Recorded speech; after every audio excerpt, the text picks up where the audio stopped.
In 2012, Dr. Simon Alcott, a respected New Hampshire surgeon, packed for a medical conference in Chicago and kissed his wife goodbye. He never arrived. His rental car was later found wiped clean at a rest stop, and with no other leads, the trail went cold, leaving his family suspended in grief for 5 years. Then, during a life-or-death surgery in a Texas ER, a doctor removed a strange obstruction from deep within her patient's abdomen. It was Dr. Alcott's hospital ID, and its precise placement suggested it was not a surgical mistake, but a calculated act designed to be discovered. The scalpel stalled against something that shouldn't have been there. Dr. Elena Garza applied a fraction more pressure, but the resistance was absolute, hard, unyielding, and buried deep within the inflamed chaos of the patient's abdominal cavity. It was October 2017, deep in the heart of a humid Texas night, and the operating room at San Antonio Medical Center was thick with the metallic tang of blood and the sharp, sterile odor of betadine.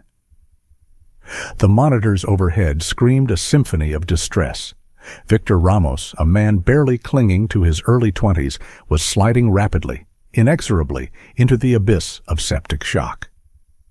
"Vitals are dropping, doctor," the anesthesiologist, Dr. Eris Thorne, called out, his voice tight, strained through the layers of his surgical mask. "BP 80/50 and falling. I'm maxing out the pressors." "I know, Eris." "Hang in there," Garza snapped, refocusing her attention on the surgical field. The young man had been dumped in the emergency department hours earlier by 2 men who vanished before giving any substantial information.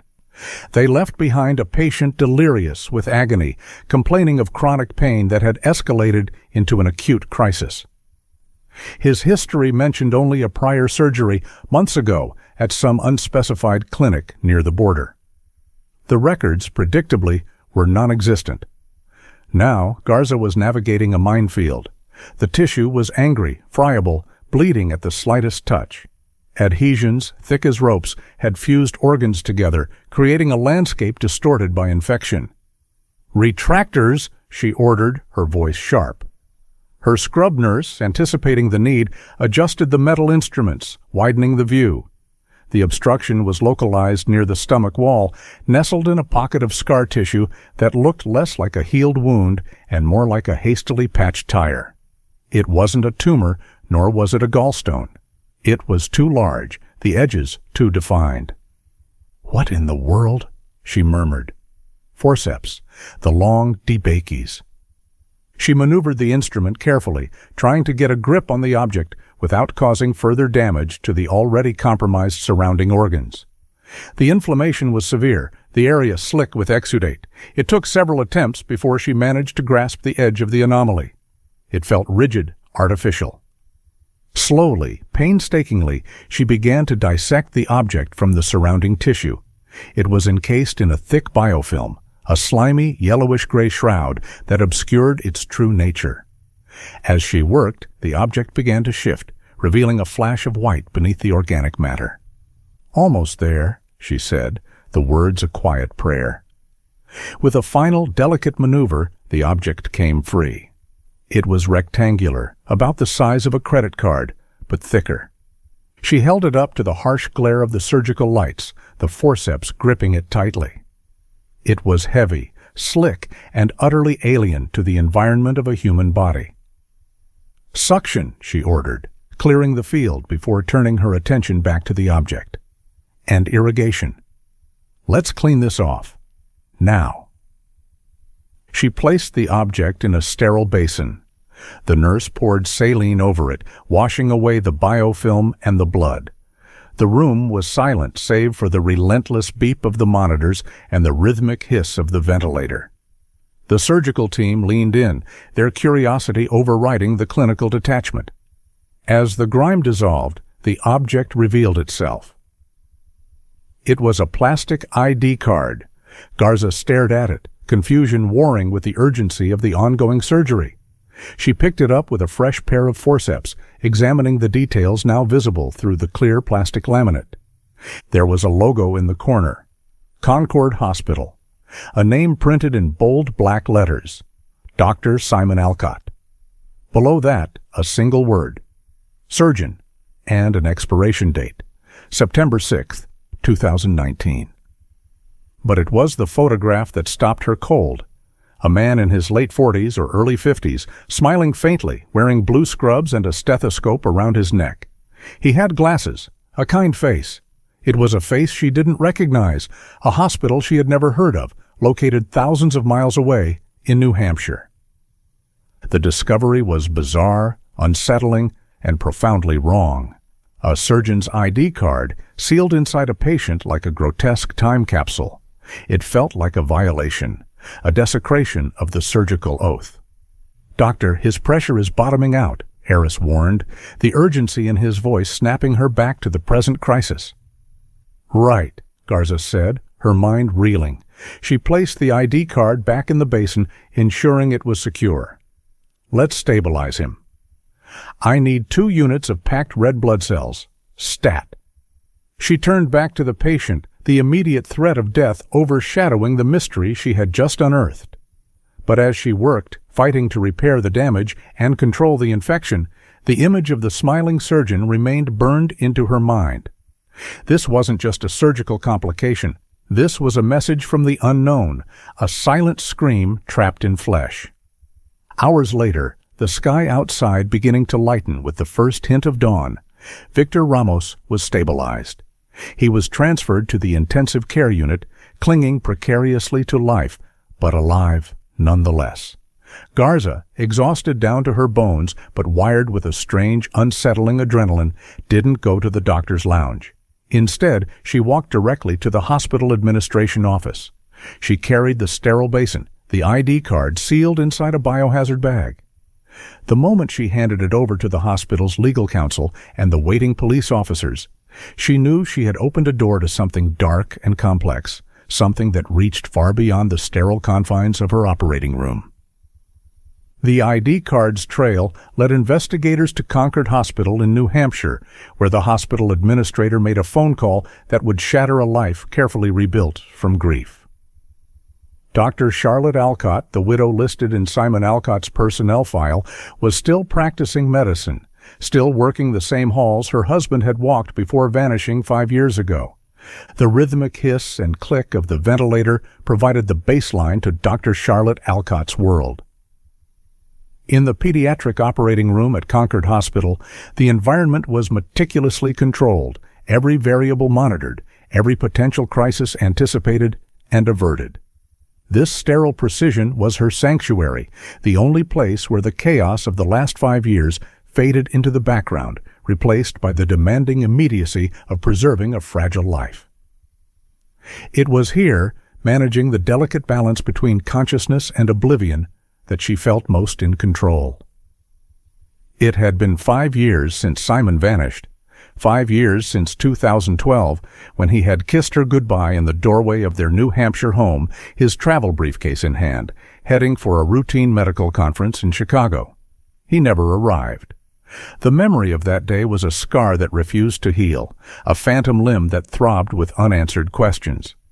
The initial investigation had yielded nothing. His rental car found abandoned at a rest stop on the Massachusetts Turnpike, wiped clean, pristine, devoid of any fingerprints, any trace of struggle, any hint of where he might have gone. The case had gone cold within months, leaving Charlotte suspended in an agonizing limbo of grief and uncertainty. She had built a life around the absence, a careful construction of routine and professional dedication.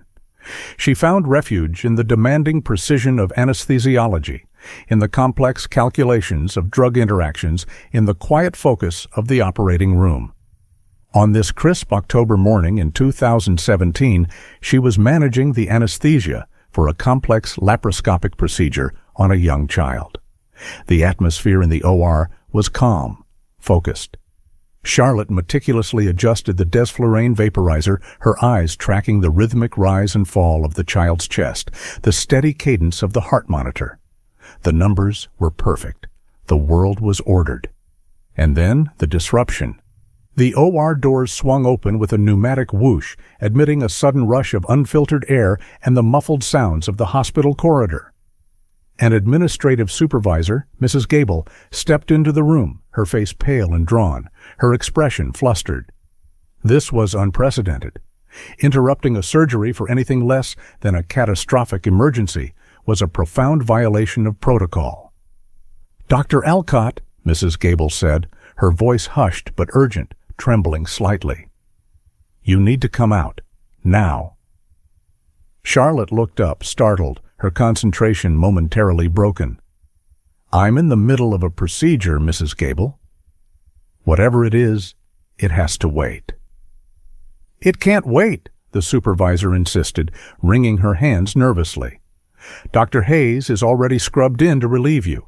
There's an urgent call from the administrative board. It's about your husband." The mention of Simon's name sent a jolt of adrenaline through Charlotte, a sharp electric shock that momentarily paralyzed her. 5 years. 5 years of silence, of dead ends, of false hopes, and now this sudden, unprecedented urgency. Her heart hammered against her ribs, a frantic bird trapped in a cage. She stepped back from the anesthesia machine, allowing Dr. Hayes to take over. The transition was swift, practiced, the continuity of care maintained. But for Charlotte, the world had tilted on its axis.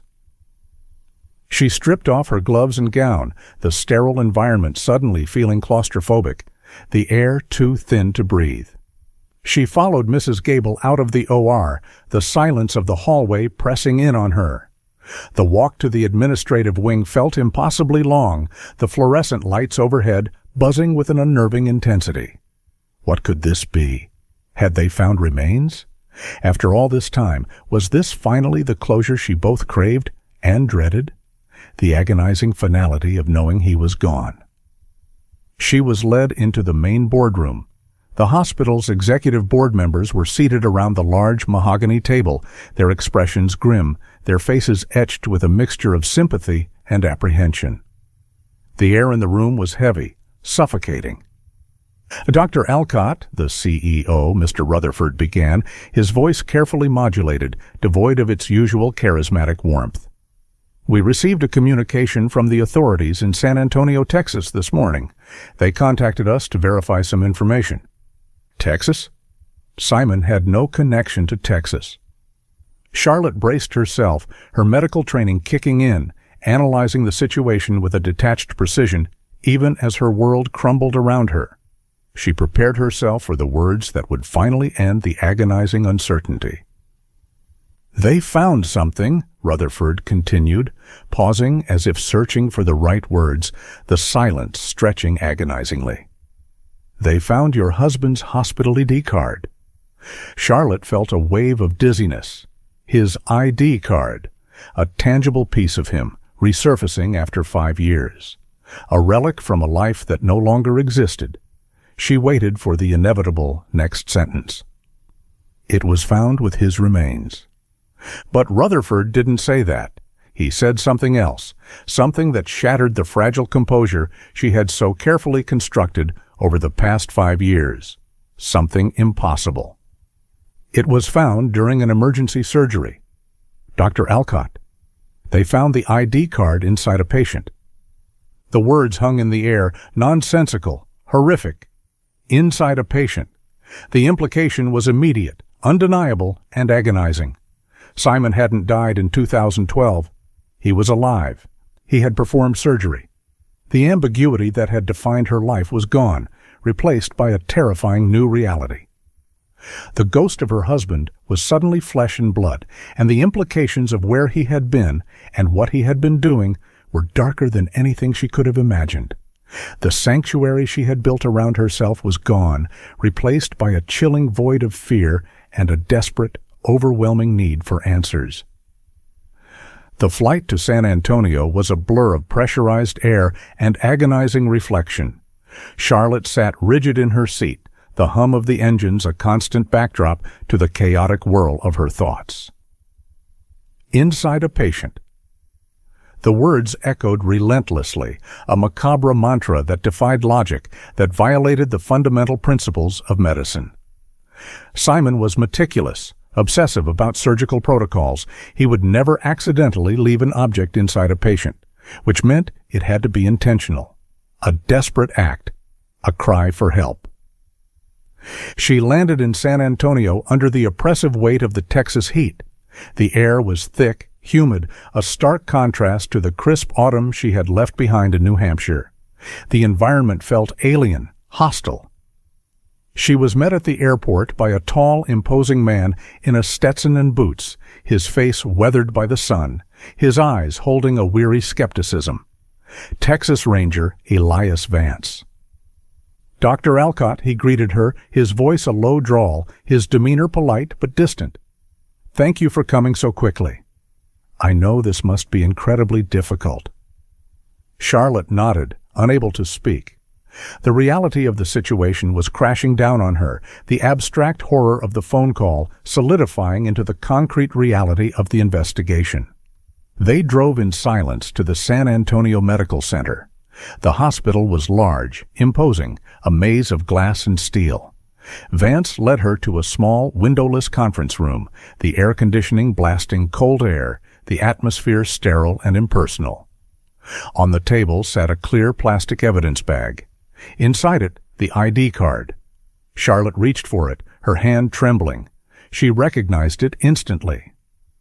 The photo was Simon smiling, his eyes crinkling behind his glasses. The Concord Hospital logo, the familiar blue background. But it wasn't the ID he wore every day.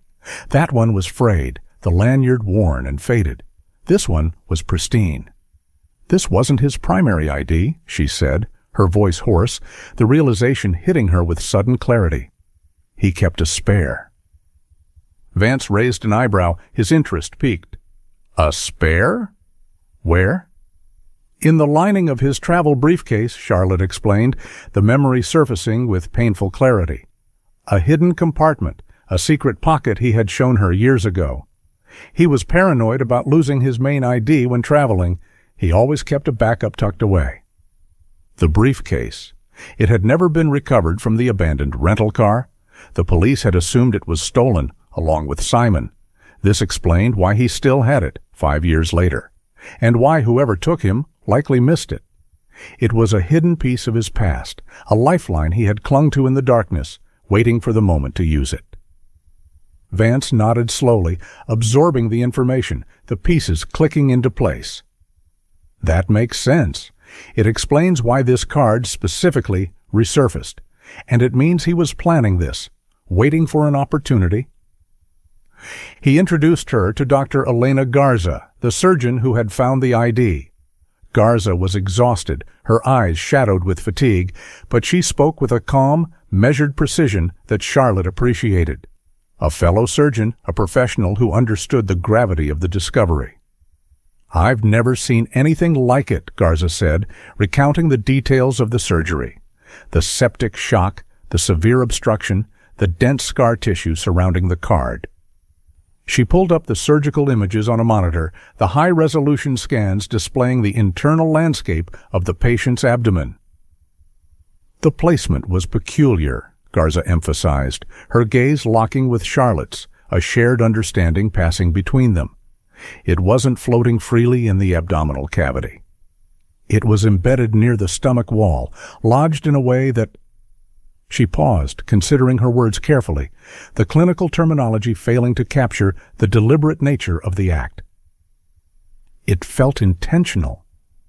Charlotte leaned forward, her breath catching in her throat, her eyes tracing the contours of the surgical field on the screen. Deliberate how? It was positioned where it wouldn't cause immediate, life-threatening complications, Garza explained, pointing to the specific location on the scan. It wasn't obstructing the bowel, it wasn't eroding into a major blood vessel. It was placed where it would fester, where it would cause chronic inflammation, intermittent pain, but not immediate fatality. She paused, letting the implication sink in. It was guaranteed to cause problems eventually. Obstruction? Infection. It was a time bomb, waiting to go off. The realization hit Charlotte with the force of a physical blow. This wasn't an accident. It wasn't a mistake. It was a message. Simon was alive. He was captive. And this was a desperate, calculated cry for help. He had used the only tool he had left, his surgical skill, to send a signal to the outside world. He had intentionally harmed a patient, risked a life, because he knew it was the only way to be found. The weight of that knowledge settled heavily on Charlotte. The relief of knowing he was alive was immediately overshadowed by the terror of what he must be enduring. He hadn't walked away from their life. He had been taken. And now, 5 years later, he was reaching out, pulling her into the darkness with him. The search for Simon had begun, not in the cold trails of the past, but in the immediate, terrifying present. The intensive care unit was a symphony of alarms and monitors, a sterile environment where the battle between life and death was fought in agonizing increments.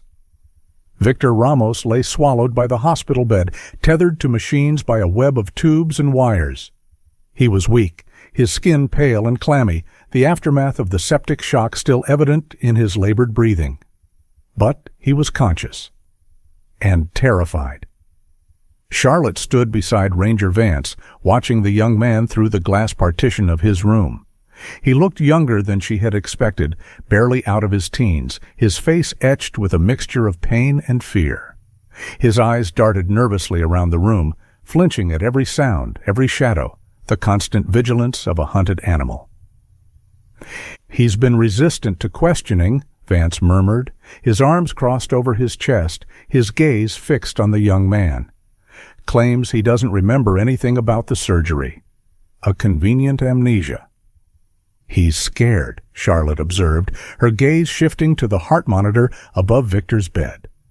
The rhythmic peaks and valleys told a story of their own, a narrative of physiological stress that belied his silence. "His heart rate is elevated, his blood pressure labile. He's in a state of hyperarousal." They entered the room, the sudden intrusion intensifying the atmosphere of fear. Victor's eyes widened in alarm as he saw Vance's badge and the imposing presence of the Texas Ranger.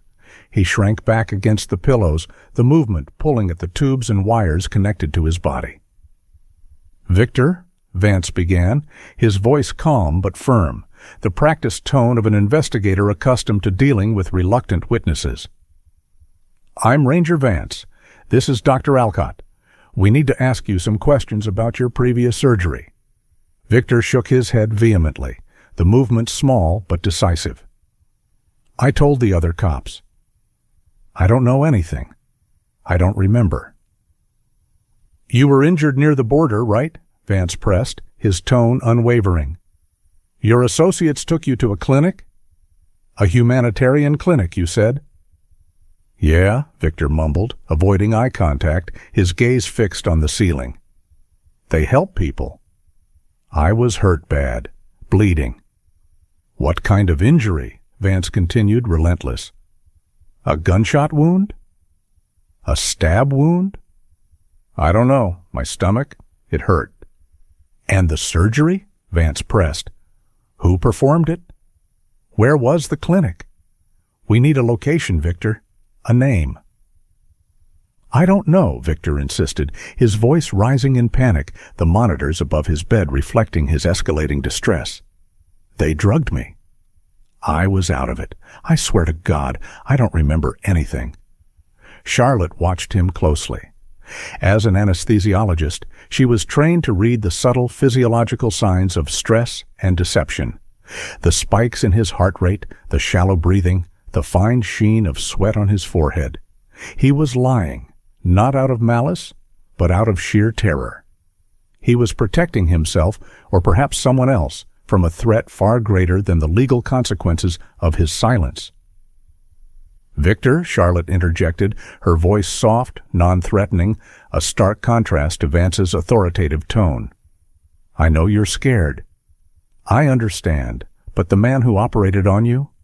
He's my husband, Simon. He's been missing for 5 years. He left something inside you, a message. He needs our help." Victor stared at her, his eyes wide with disbelief, the revelation momentarily eclipsing his fear.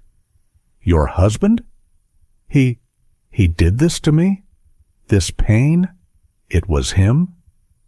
He did it to save himself, Charlotte explained, struggling to keep her own emotions in check, the agonizing reality of Simon's desperate act hitting her anew.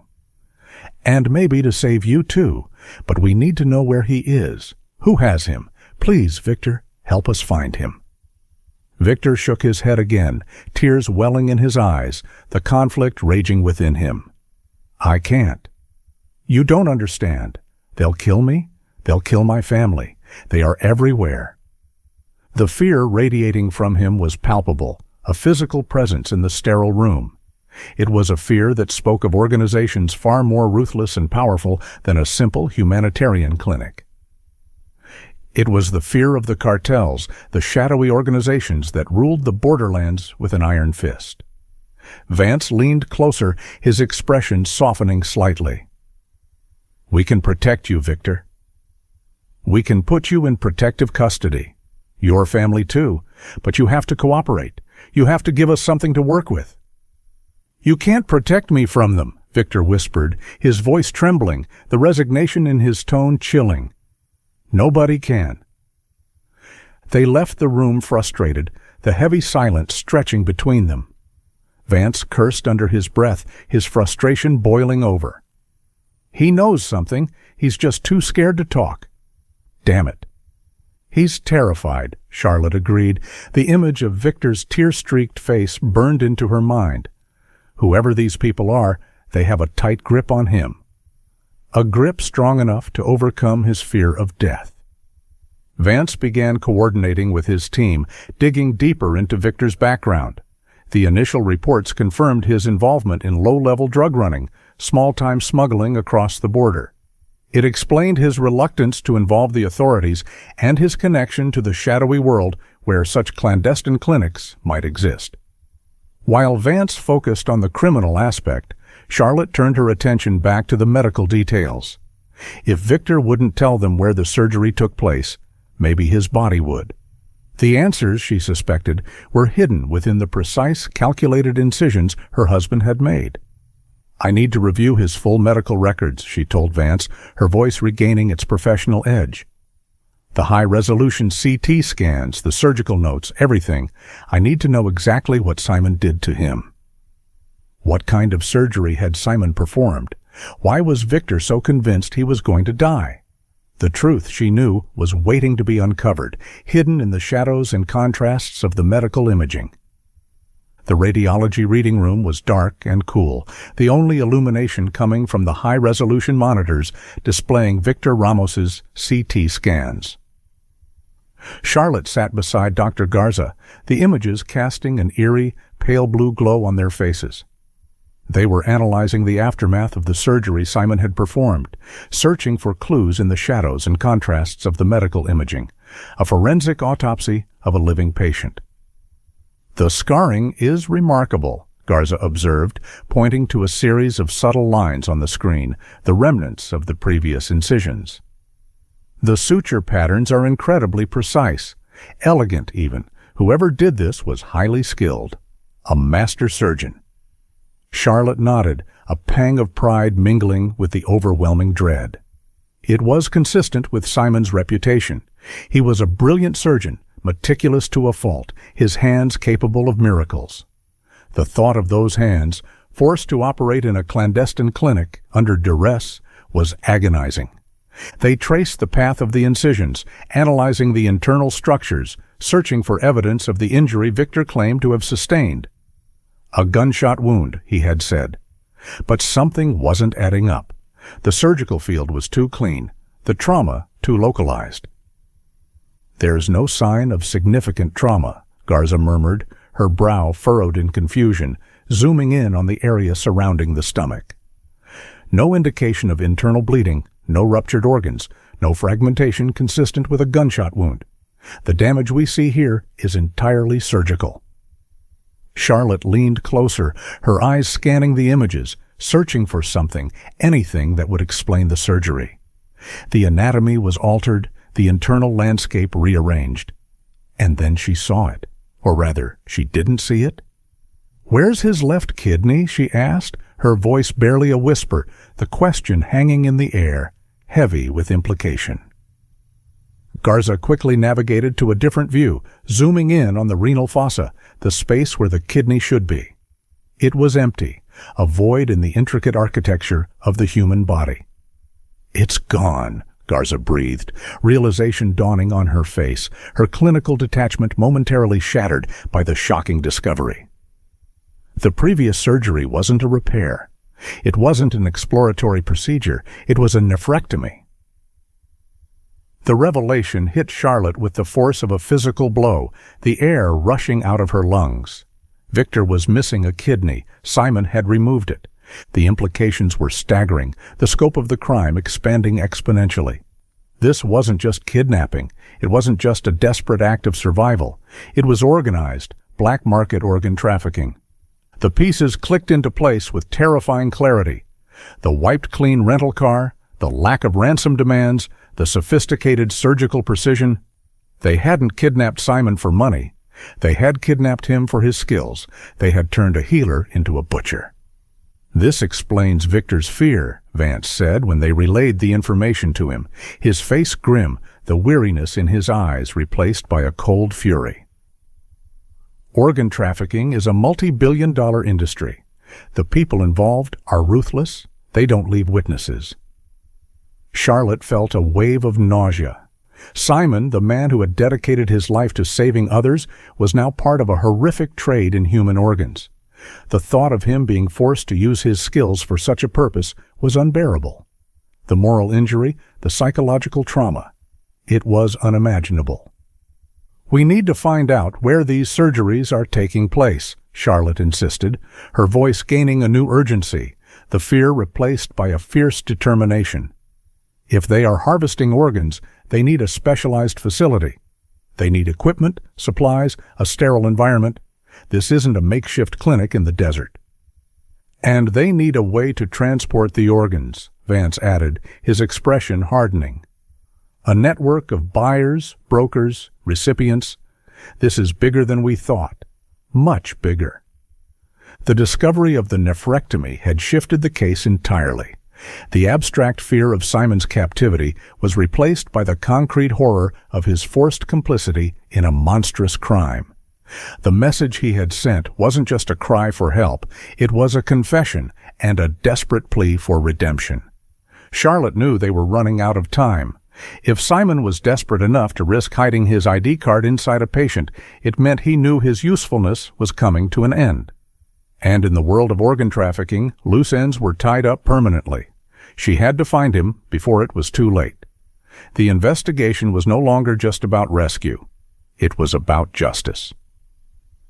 The realization that Simon was involved in organ trafficking shifted Charlotte's focus. As an anesthesiologist, she understood the complex logistical requirements of a sophisticated surgical operation. A nephrectomy, especially one performed for organ harvesting, required a sterile environment, specialized equipment, and, crucially, specific anesthetic protocols. This wasn't something that could be done in a makeshift clinic in the desert. "If we can identify the drugs they are using," she explained to Vance and the growing task force, her voice regaining its professional edge, "we might be able to trace their source. These are highly regulated substances. They can't just be bought on the black market." She requested a specialized toxicology screening on the fibrotic tissue that had encased the ID card. It was a long shot, a desperate attempt to find any trace evidence from the original surgical environment. The tissue, having formed around the foreign object over months, might have absorbed microscopic traces of the drugs used during the procedure. The lab results came back 2 days later. Charlotte scrutinized the report, her eyes scanning the complex chemical compounds listed, the technical jargon blurring into a meaningless stream of data. And then she found it.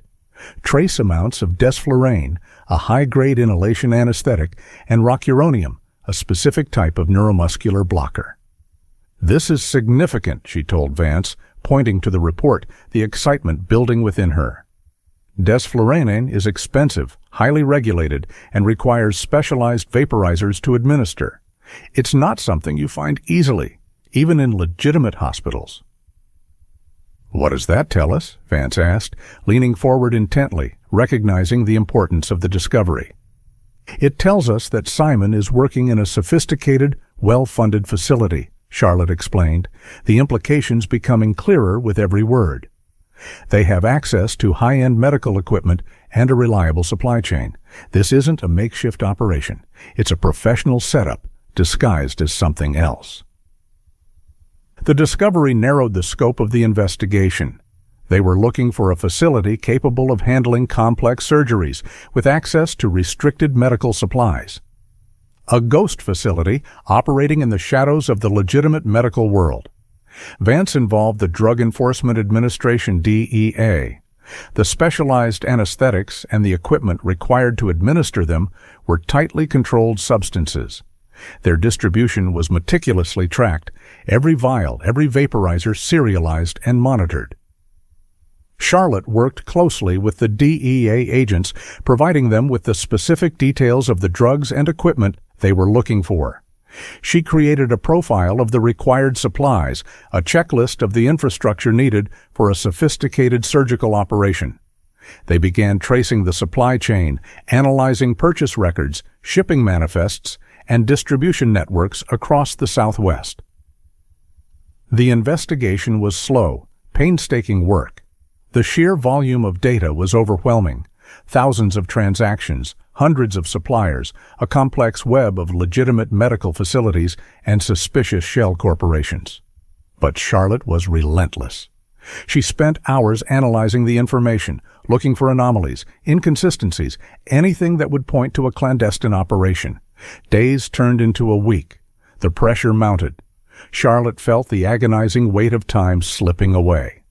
Every hour that passed was another hour Simon spent in captivity, another hour closer to the moment his captors decided he was no longer useful. The frustration was agonizing, the fear a constant companion. Finally, a breakthrough. The DEA identified a major purchaser of the specialized anesthetics and vaporizers in the region, a seemingly legitimate organization, Aegis Global Health. They are an international humanitarian medical organization, the lead DEA agent, Agent Miller, explained, spreading the organization's files on the table. The glossy brochures showcasing their humanitarian missions, a stark contrast to the dark reality they suspected. They provide medical aid in disaster zones and conflict areas. A perfect cover. Charlotte analyzed their public records. On the surface, Aegis Global Health appeared legitimate. A professional website, a board of directors comprised of respected medical professionals, a long list of humanitarian missions. But as she dug deeper, she noticed the inconsistencies. They imported large quantities of the specific anesthetics they were looking for, along with other high-end medical equipment like perfusion pumps and preservation fluids, the kind used for organ transport. Yet their reported patient throughput was unusually low. The numbers didn't add up. They are stockpiling supplies, Charlotte realized, a chill running down her spine, the realization hitting her with the force of a revelation. They are using their humanitarian status as a cover for their illegal activities. They are hiding in plain sight. The evidence was circumstantial but compelling. Aegis Global Health had the means, the motive, and the opportunity. "We need to investigate them further," Vance decided, his voice hardening with resolve. "We need to find out where their facilities are, who is running the operation, and where they are keeping Simon." The anesthesia trail had led them to a formidable adversary, an organization hiding behind the facade of humanitarian aid, exploiting the vulnerabilities of the system to conceal a horrific crime. The realization made Charlotte's blood run cold. They weren't just fighting criminals. They were fighting a system designed to deceive and deflect. And Simon was trapped at the center of it, a pawn in a deadly game of greed and exploitation. The regional office of Aegis Global Health was located in a sleek, modern building in downtown San Antonio, a gleaming tower of glass and steel that projected an image of legitimacy and success. The lobby was tastefully decorated, the walls adorned with large, high-quality photographs of smiling children receiving medical care in remote villages. The organization's logo, a stylized caduceus symbolizing healing and compassion, prominently displayed. The atmosphere was one of calm professionalism, a carefully curated image of humanitarian benevolence. Charlotte felt a surge of cognitive dissonance as she and Vance stepped into the reception area. The sterile efficiency of the place felt disturbingly familiar, reminiscent of the hospitals she had worked in throughout her career. But beneath the surface, beneath the polished facade of altruism, she sensed a chilling undercurrent of deception. The air felt too still, the smiles too practiced, the atmosphere too controlled. They were there to interview the director of operations. The DEA's investigation had flagged the San Antonio office as the central hub for Aegis's activities in the region, the epicenter of the suspicious supply chain anomalies. The director met them in a spacious conference room overlooking the city, the panoramic view a testament to the organization's wealth and influence. She was a striking woman, impeccably dressed in a tailored suit, with an air of quiet authority and intelligence. She introduced herself as Miss Evelyn Reed. "Ranger Vance, Dr. Alcott," she greeted them, her smile warm and welcoming, her handshake firm and confident. "How can I help you?" "We are always happy to cooperate with the authorities."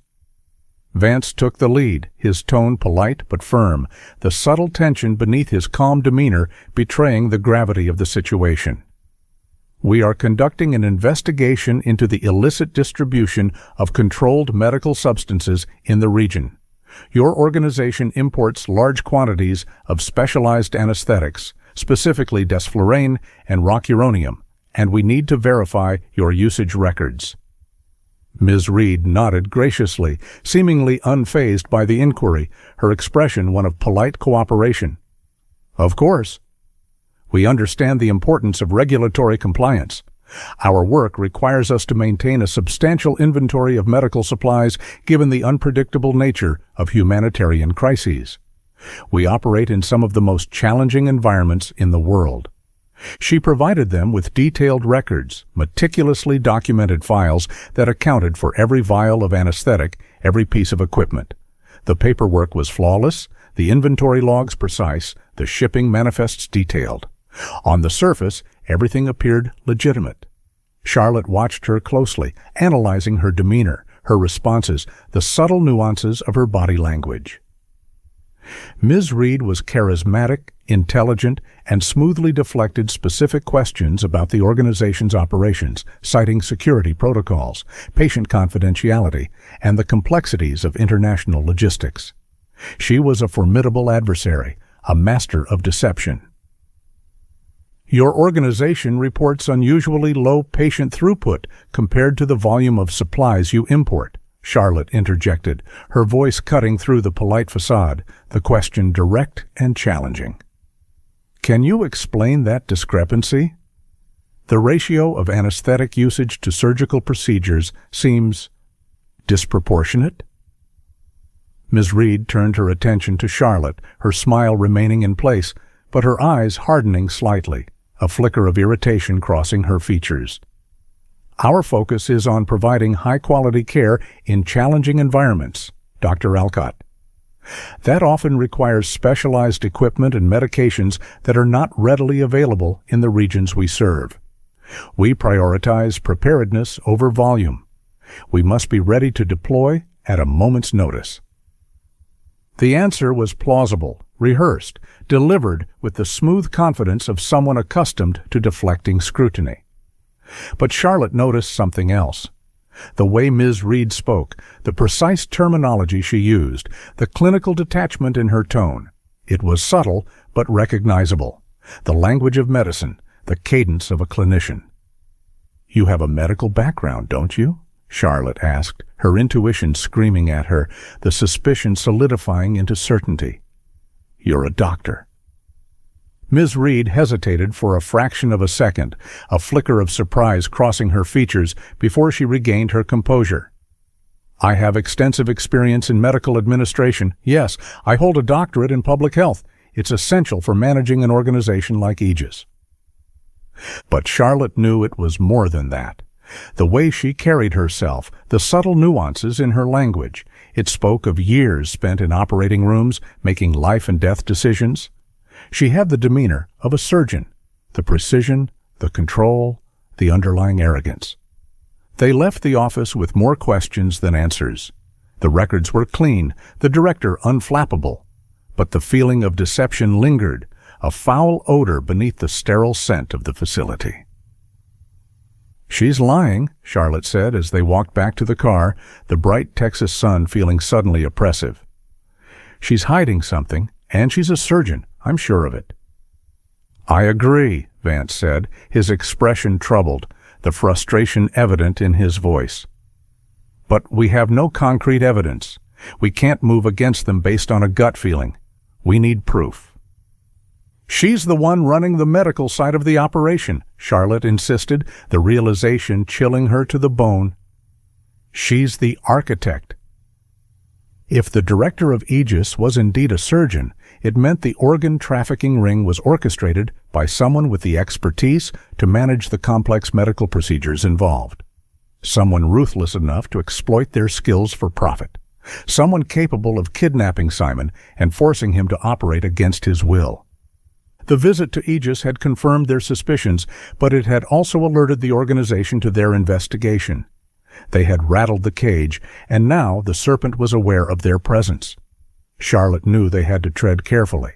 They were dealing with a sophisticated adversary, one who understood the system and knew how to manipulate it. The polished facade of Aegis Global Health was cracking, revealing the darkness beneath, and Charlotte was more determined than ever to expose it. The confrontation with the director had made it personal. It was no longer just about finding Simon.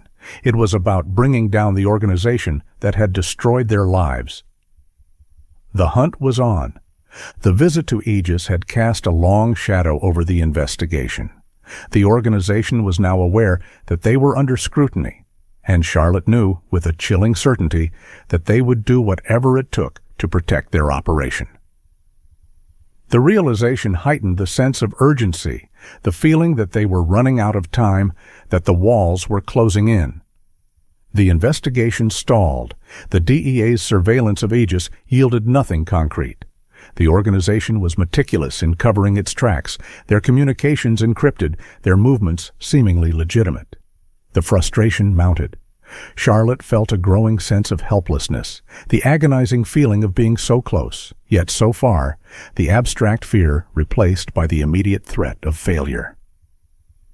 Late one evening, the city outside bathed in the neon glow of the nightlife. Charlotte returned to the hospital to check on Victor. He was still in the ICU, slowly recovering from the septic shock, the physical wounds beginning to heal. But the psychological trauma was evident. He remained withdrawn, jumpy, his fear a constant presence in the sterile room, a ghost haunting the machines that kept him alive. As she approached the ICU wing, the familiar sounds of the monitors and the hushed voices of the nurses providing a semblance of normalcy, she noticed a commotion near the nurses' station. Two men in orderly uniforms, their backs to her, were arguing with the nurse guarding Victor's room. The police officer assigned to protect Victor stood beside the nurse, his posture tense, his hand resting on his weapon. "We're here for a patient transfer," one of the men insisted, his voice aggressive, a sharp edge beneath the veneer of professionalism. "Victor Ramos, he's being moved to another facility, a specialized unit." "I have no record of a transfer," the nurse replied, her tone firm but strained, her eyes darting nervously between the men and the police officer. "And I can't authorize his release without the attending physician's approval. Dr. Garza didn't mention anything about a transfer." "This is an emergency transfer," the other man argued, gesturing impatiently with a clipboard, the paperwork fluttering in the air-conditioned breeze. The authorization came directly from the administration. "We don't have time for this bureaucratic nonsense." Charlotte stopped, her instincts screaming at her. Something was wrong. The protocols were off. Emergency transfers required a specific set of procedures, a chain of command that was clearly being bypassed. The men were too aggressive, too insistent. And the timing, late at night, when the hospital was understaffed, was suspicious. She approached the group, her heart pounding in her chest, the adrenaline flooding her system. The men turned to look at her, their eyes cold and assessing, their expressions hardening as they recognized her. She had been at the Aegis office. They knew who she was. "Can I help you?" Charlotte asked, her voice calm but authoritative, the practiced tone of a physician accustomed to taking control of a crisis situation. "We're here to transfer the patient," the first man repeated, his tone challenging, a subtle threat beneath the words. "I'm Dr. Alcott. I'm overseeing Mr. Ramos's care. I haven't authorized any transfer." "The authorization came from the administration," the man insisted, thrusting the clipboard towards her, the movement aggressive, invasive. Charlotte glanced at the paperwork. It looked official, the hospital logo prominently displayed, the authorization code seemingly correct. But the signatures were unfamiliar, the handwriting too precise, too controlled. It was a forgery. A sophisticated forgery, but a forgery nonetheless. The realization hit her with a jolt of adrenaline. These weren't orderlies. They were assassins. They were here to silence Victor. "This is not a valid authorization," Charlotte said, her voice rising, the urgency cutting through the tension. "You need to leave. Now." The men exchanged a quick glance, a silent communication passing between them. Their demeanor shifted instantly from impatience to aggression, the facade of professionalism crumbling, revealing the raw violence beneath. "Step aside, doctor," the first man growled, reaching for the door handle of Victor's room, his hand brushing against the concealed weapon beneath his uniform. Charlotte moved quickly, instinctively, blocking the doorway with her body, her eyes locking with his, a silent challenge. "I will not let you near him." The man lunged at her, trying to push her aside, his grip like iron on her arm. Charlotte reacted instantly, the years of self-defense training kicking in. She twisted her arm, breaking his grip, shoving him back with all her strength. "Security!" she shouted, reaching for the staff emergency alarm on the wall, the red button glowing ominously in the dimly lit corridor. She slammed her hand against the button. The shrill sound of the alarm echoed through the hallway, a piercing scream that shattered the silence of the night. The men hesitated, their eyes darting nervously towards the exit. The police officer drew his weapon, shouting commands. They knew they had lost the element of surprise. The carefully planned abduction had disintegrated into a chaotic confrontation. With a final, venomous glare at Charlotte, they turned and fled, disappearing down the hallway, their footsteps echoing in the sudden silence. They escaped the hospital before security arrived, vanishing into the night. Charlotte leaned against the wall, her breath coming in ragged gasps, her hands trembling, her heart racing. The confrontation had lasted only a few seconds, but the intensity of it had left her shaken, the visceral reality of the threat hitting her with full force. Vance arrived minutes later, his face grim, the flashing lights of the police cars outside casting eerie shadows on the walls. The hospital was put on lockdown, the security protocols activated, but the intruders were gone. The attempt on Victor's life confirmed their worst fears. The organization knew he was a liability, and they were desperate to eliminate the threat. They were close by, watching their every move, capable of infiltrating a secure facility and eliminating a witness with ruthless efficiency. "They are getting sloppy," Vance said, his eyes scanning the hallway, the forensic team beginning their work. "They are panicking." "They are escalating," Charlotte corrected him, her voice still trembling, the fear replaced by a cold fury. "They are willing to kill to protect their operation. They are not afraid of the consequences." The threat was no longer abstract. It was immediate, visceral. The organization had shown their hand, revealing the extent of their ruthlessness, their desperation. The incident galvanized Charlotte. The fear was still there, a cold knot in her stomach, but it was overshadowed by a fierce determination. They were close. The organization was reacting, making mistakes. And she was ready to push back, to fight fire with fire. The game had changed, and she was no longer a passive observer. She was a player. The attack in the ICU shattered the last vestiges of Victor's resistance. The realization that the organization could reach him even within the sterile confines of the hospital, even under police protection, terrified him more than any police interrogation. He understood now that his silence would not protect him. It would only guarantee his death. The abstract threat of violence had become a concrete reality, the fear of the organization overriding his fear of the consequences of cooperation. He was placed under heavy protective custody, moved to a secure location, a safe house hidden in the labyrinthine streets of San Antonio. Armed guards were stationed outside the door, the atmosphere tense and claustrophobic. Charlotte and Vance returned the next morning, the weight of the previous night's events hanging heavy in the air. Victor looked exhausted, his eyes hollow and haunted, the trauma of the attack etched on his face.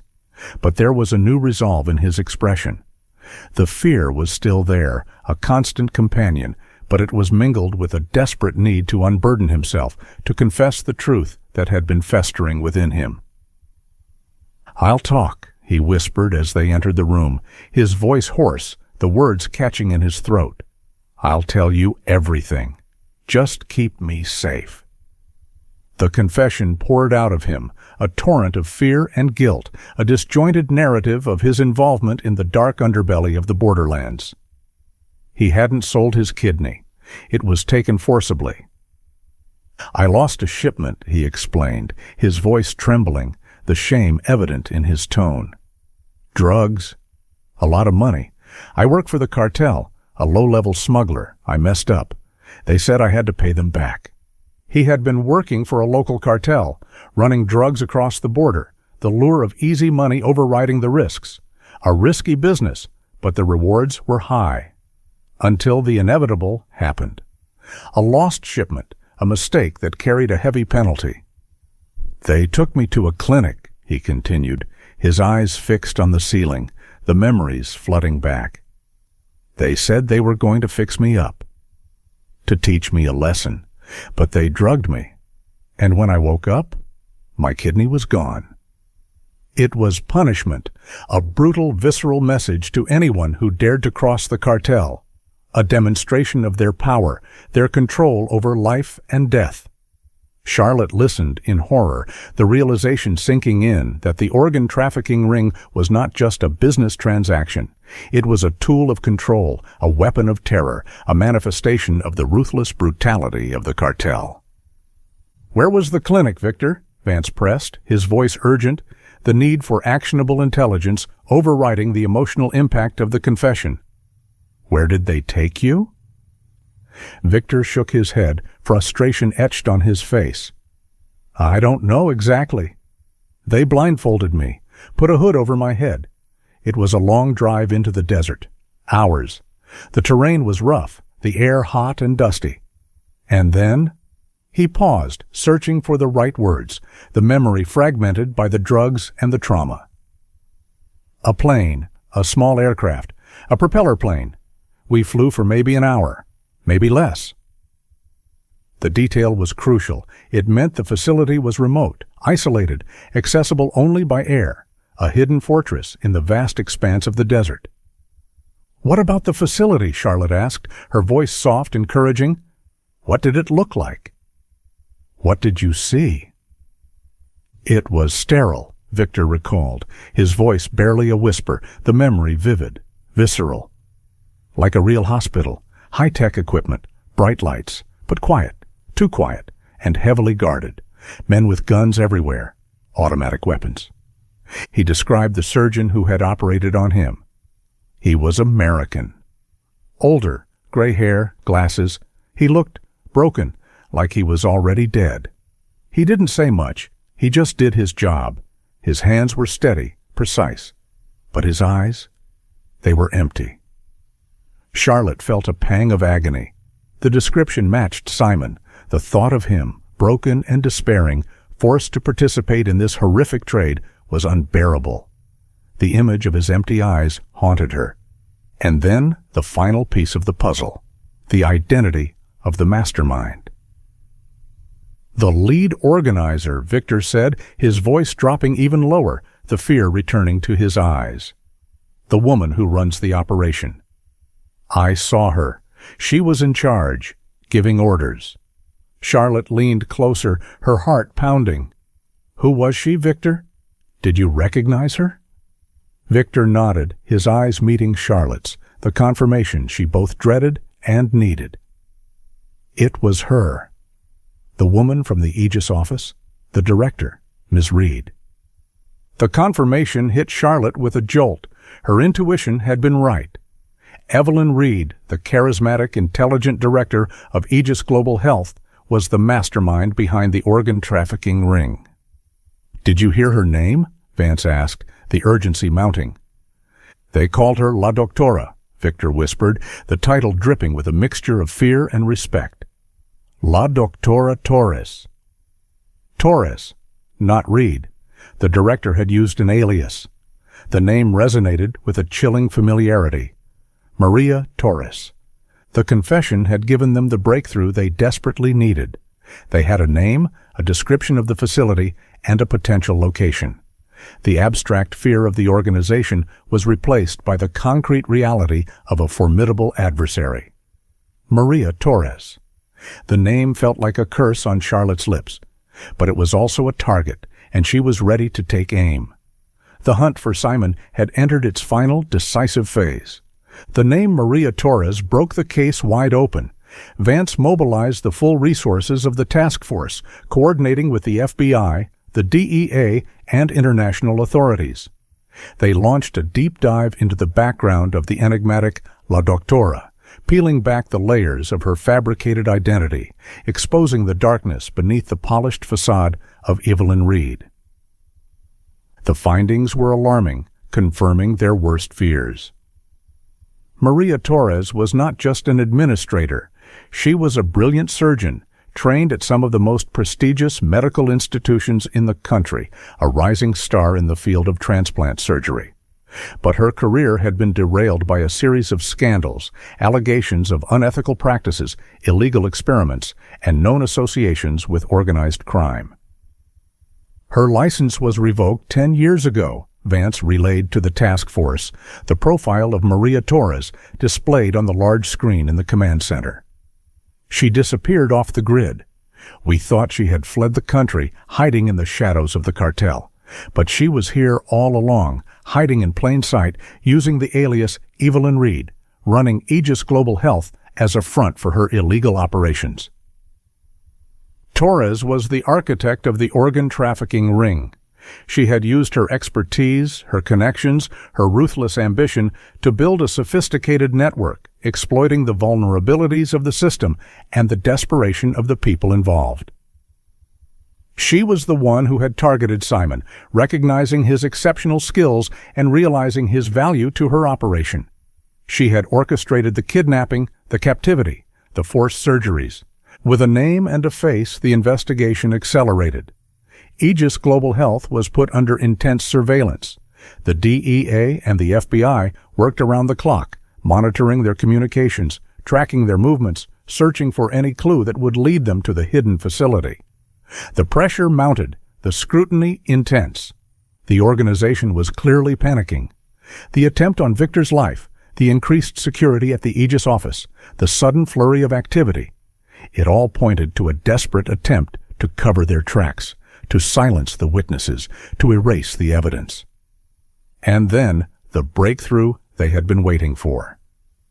The surveillance team intercepted a series of encrypted communications between Torres and her associates.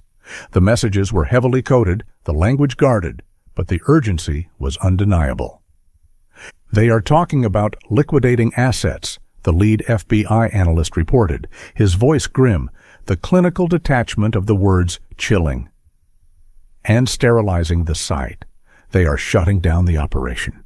The implication was clear. The organization was planning to destroy the evidence, eliminate any loose ends, and disappear into the shadows. But there was more.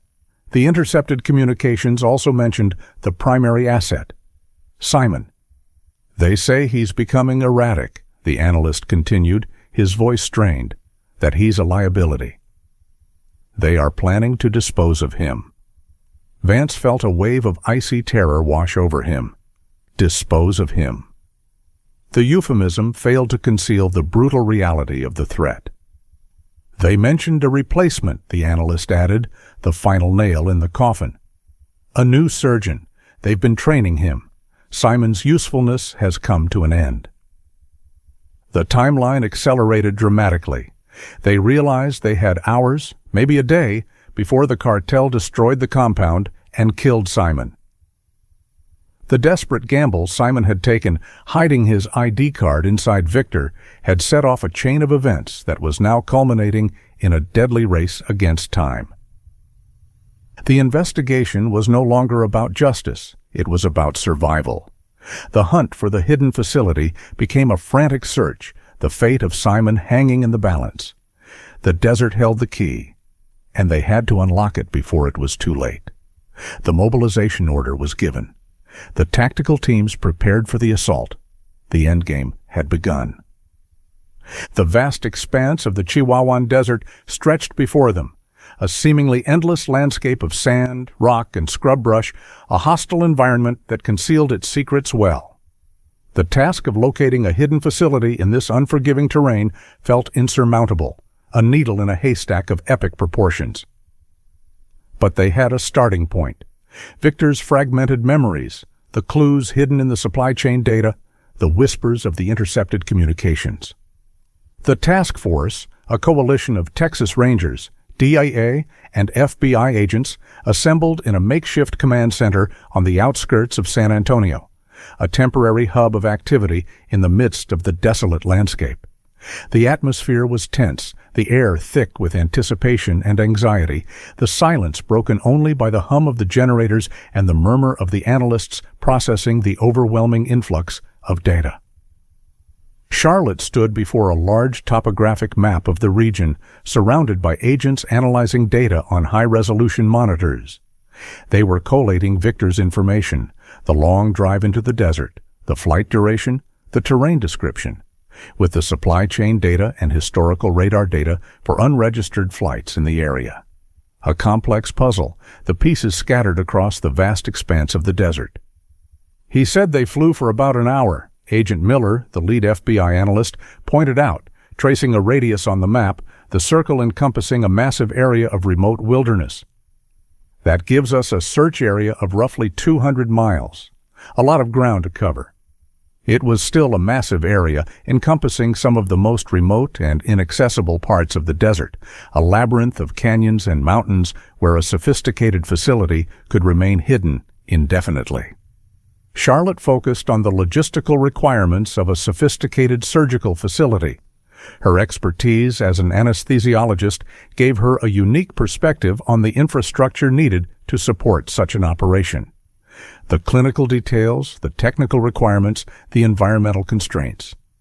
They need reliable power, she stated, her voice clear and steady, cutting through the chaotic whirl of information, the technical jargon translating into actionable intelligence. A facility like this requires a significant amount of electricity to run the surgical equipment, the ventilation systems, the refrigeration units for organ storage. They can't operate off the grid entirely. Solar arrays? Vance suggested, his gaze fixed on the map. Possibly, but they would need a massive setup, something visible from the air, and backup generators, a reliable fuel supply. And water, Charlotte continued, the basic requirements of a sterile environment foremost in her mind. They need a reliable source of clean water for sterilization, sanitation, and patient care. A well, a filtration system. A well? Miller questioned. In this terrain, groundwater is scarce. They would need access to a substantial aquifer, a rare commodity in the desert. She analyzed the geographical data, looking for areas that met these criteria. Extreme seclusion was also a factor. They needed a location hidden from prying eyes, inaccessible by ground transportation, a fortress protected by the natural defenses of the desert. The task force cross-referenced the data, overlaying the topographic maps with geological surveys, satellite imagery, and energy grid information. Slowly, Agonizingly, the search area began to narrow, the possibilities eliminated one by one. They identified a cluster of anomalies in an isolated canyon system, deep within the desert, near the border. The terrain was rugged, treacherous, virtually inaccessible by road. A perfect hiding place. "We have something here," Agent Miller announced, zooming in on the satellite imagery of the canyon system, the high-resolution images revealing the subtle signs of human activity in the desolate landscape. Infrared signatures indicating significant power consumption, and structures that don't match any public or government records.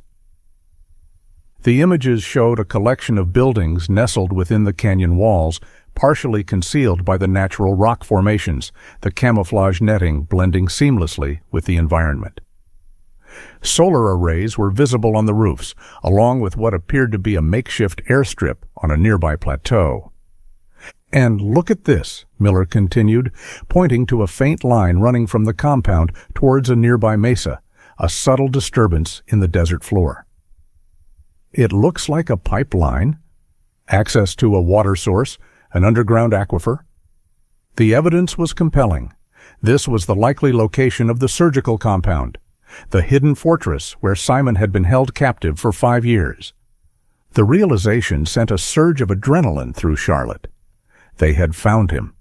The abstract fear of the unknown was replaced by the concrete reality of a target. But the discovery also brought a new wave of anxiety. The compound was isolated, heavily fortified, and undoubtedly guarded by armed cartel members. Getting in would be difficult. Getting Simon out alive would be nearly impossible. The planning for the assault began immediately. The tactical teams analyzed the terrain, the entry points, the potential threats. The operation would be high risk, complicated by the remote location and the uncertainty of what they would find inside. Charlotte watched the preparations, a knot of fear tightening in her stomach. The sterile precision of the investigation was about to give way to the chaotic violence of a tactical assault. And Simon was trapped in the crossfire. The endgame was approaching, the final confrontation imminent. The mobilization was swift and decisive. A multi-agency tactical operation involving the Texas Rangers, the DEA, and the FBI's Elite Hostage Rescue Team, HRT, was organized. The objective was clear, the mission perilous: breach the compound, rescue Simon Alcott, and apprehend Maria Torres and her associates. The risks were immense, the potential for catastrophe high. The atmosphere in the command center, now relocated to a forward operating base closer to the target location, was electric. The tension was palpable, the air thick with the metallic smell of anticipation and fear. The tactical teams were gearing up, their movements precise and methodical, the silence broken only by the rustle of Kevlar, the click of weapons being checked, the low murmur of the pre-operation briefings.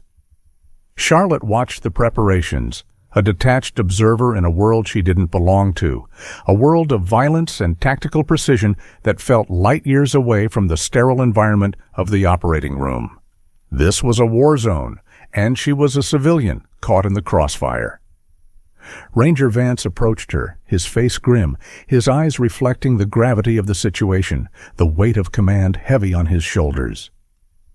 "Dr. Alcott," he began, his voice low and serious, the drawl replaced by a clipped professional tone. "The operation is about to commence. You need to stay here, at the FOB. This is now a tactical assault. I cannot guarantee your safety." Charlotte looked at him, the reality of his words sinking in.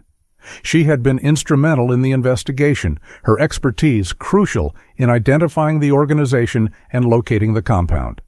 But now she was being sidelined, relegated to the role of a passive observer.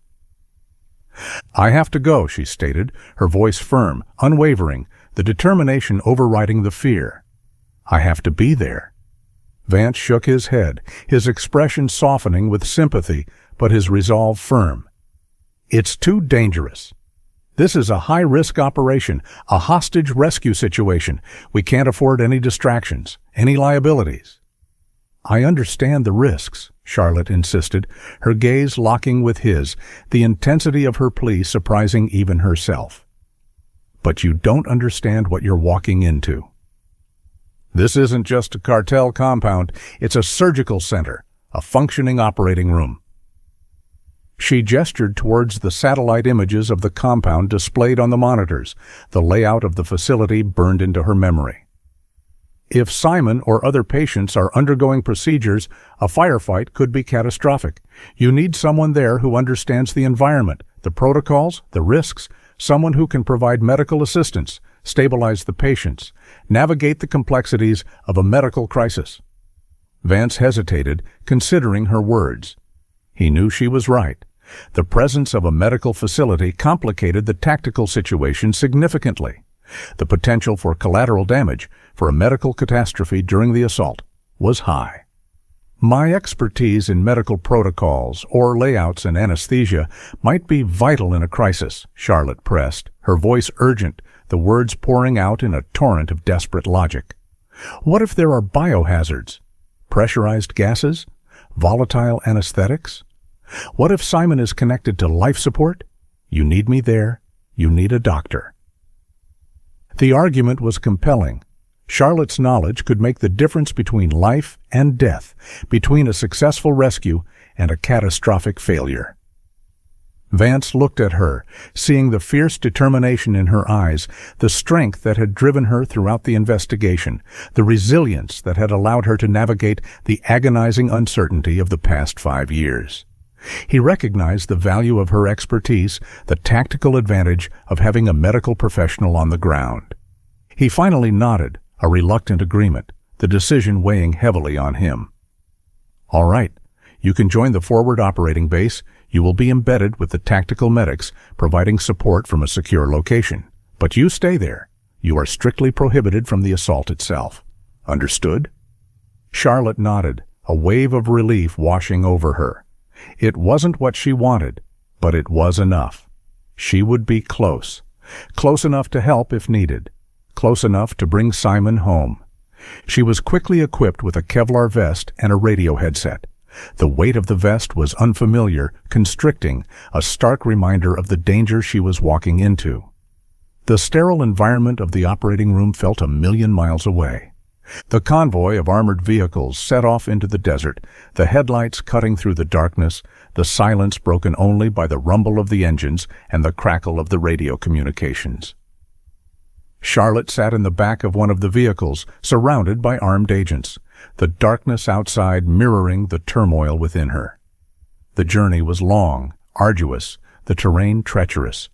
The vast expanse of the desert felt oppressive, hostile. Charlotte closed her eyes, her thoughts consumed by Simon. 5 years, 5 years of captivity, of forced complicity in a horrific crime. She prayed she wasn't too late. The final confrontation was approaching. The fate of Simon hung in the balance. The Chihuahuan Desert was a universe of shadows and silence under the cold, indifferent gaze of the moon.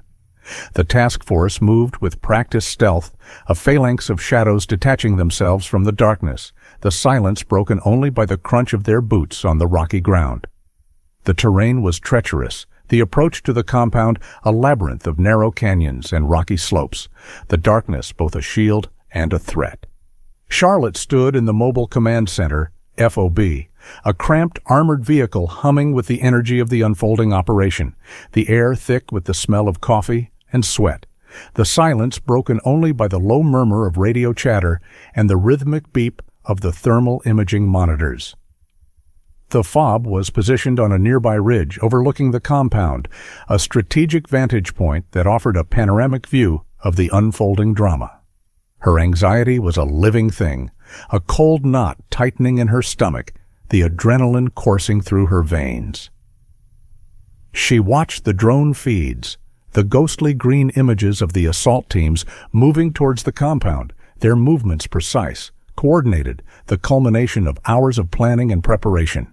They were so close. The end of the 5-year nightmare was within reach. "Alpha team in position," a voice crackled over the radio, the calm, detached tone of the tactical commander belying the inherent danger of the situation. "Perimeter secured." "Bravo team holding at the airstrip," another voice reported. "No movement on the runway?" The plan was a stealth breach. Infiltrate the compound, secure the hostages, neutralize the threats before the cartel had time to react. A surgical strike, precise and decisive. The tension in the FOB mounted with every passing second. Charlotte found herself holding her breath, her eyes fixed on the monitors, her heart pounding in her chest, the silence stretching agonizingly. The Alpha team reached the main building of the compound. They began the delicate process of bypassing the security systems, the electronic locks, the reinforced doors.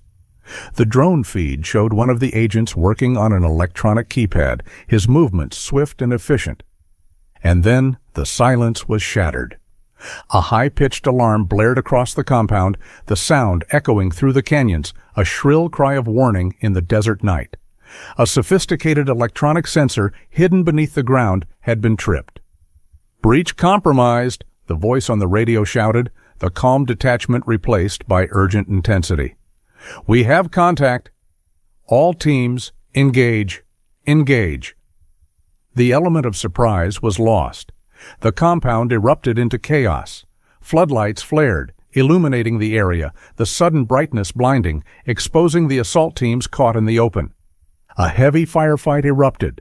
The muzzle flashes of the cartel's weapons lit up the darkness, the sound of gunfire echoing through the desert, a brutal symphony of violence. Charlotte watched in horror as the thermal imaging monitors turned into a chaotic blur of movement and heat signatures. The radio chatter exploded, a cacophony of commands, warnings, and status reports, the controlled chaos of the operation disintegrating into the brutal reality of combat. Alpha team taking heavy fire, requesting immediate support at the main entrance. Bravo team engaging targets at the airstrip. They are trying to escape. The carefully orchestrated plan disintegrated into a brutal, chaotic battle. Charlotte felt a wave of helplessness wash over her. She was trapped in the FOB, a passive observer in an unfolding nightmare. She could only listen to the sounds of the battle, the agonizing uncertainty of what was happening inside the compound. The fear that had been a constant companion throughout the investigation turned into a paralyzing terror. Simon was inside that compound, trapped in the crossfire, his fate hanging by a thread. The desert night, once a symbol of hope and possibility, now felt like a suffocating shroud. The battle raged on, the outcome uncertain, the silence of the desert replaced by the brutal symphony of war. And Charlotte could only watch, wait, and pray. The tactical teams fought with fierce determination, pushing through the heavy resistance, their training and discipline overriding the chaos of the battle. They slowly gained ground, neutralizing the cartel security forces, securing the perimeter. They breached the surface buildings, clearing them one by one, the sound of controlled bursts of gunfire echoing through the radio chatter. But the buildings were just barracks and storage facilities. There was no sign of Simon or the surgical center. "The main building is clear," the Alpha team leader reported, his voice strained, the exhaustion evident in his tone. No sign of the hostages. No sign of Torres. They vanished. The realization sent a wave of confusion and frustration through the FOB. Where were they? The compound was secure, the perimeter locked down. They couldn't have escaped. "There has to be another structure," Vance insisted, analyzing the blueprints of the compound they had constructed from the satellite imagery. The layout of the facility spread across the monitors. A basement, a bunker, something hidden. They didn't just disappear into thin air. The teams continued their search, scouring the compound for any sign of a hidden entrance, a secret passage, a concealed door. And then they found it.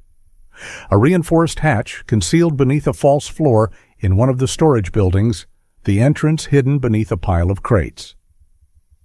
"We found an entrance," the Alpha team leader reported, the excitement returning to his voice. "Looks like an underground facility, a bunker." The realization hit Charlotte with a jolt. A bunker, a hidden surgical center buried beneath the desert floor. It explained the sophisticated infrastructure, the isolation, the secrecy. It explained how they had remained hidden for so long, operating in the shadows, protected from the outside world. The tactical teams prepared to breach the bunker.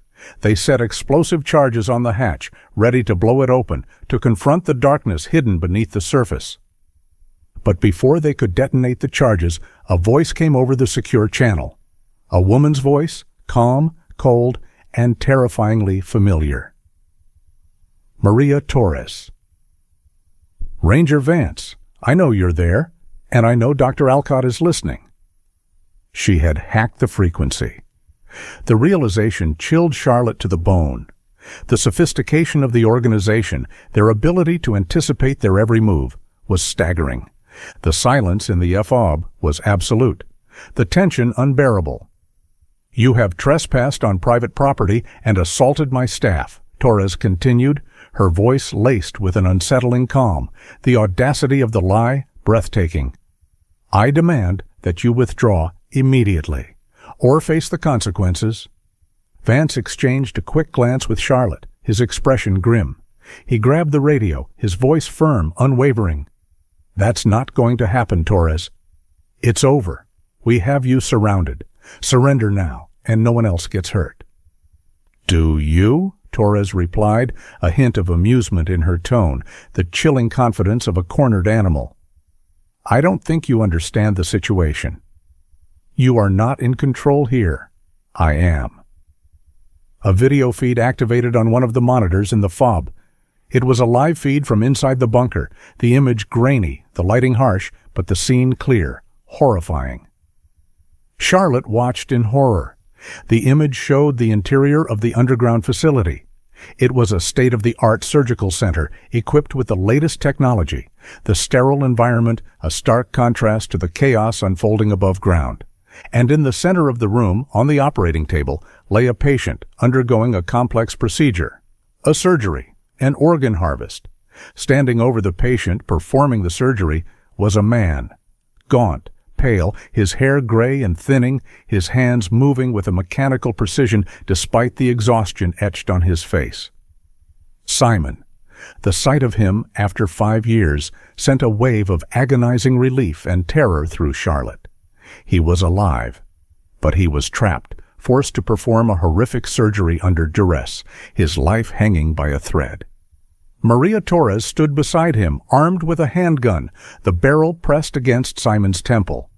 Other guards were visible in the background, their weapons raised, the scene a grotesque tableau of medical expertise and brutal violence.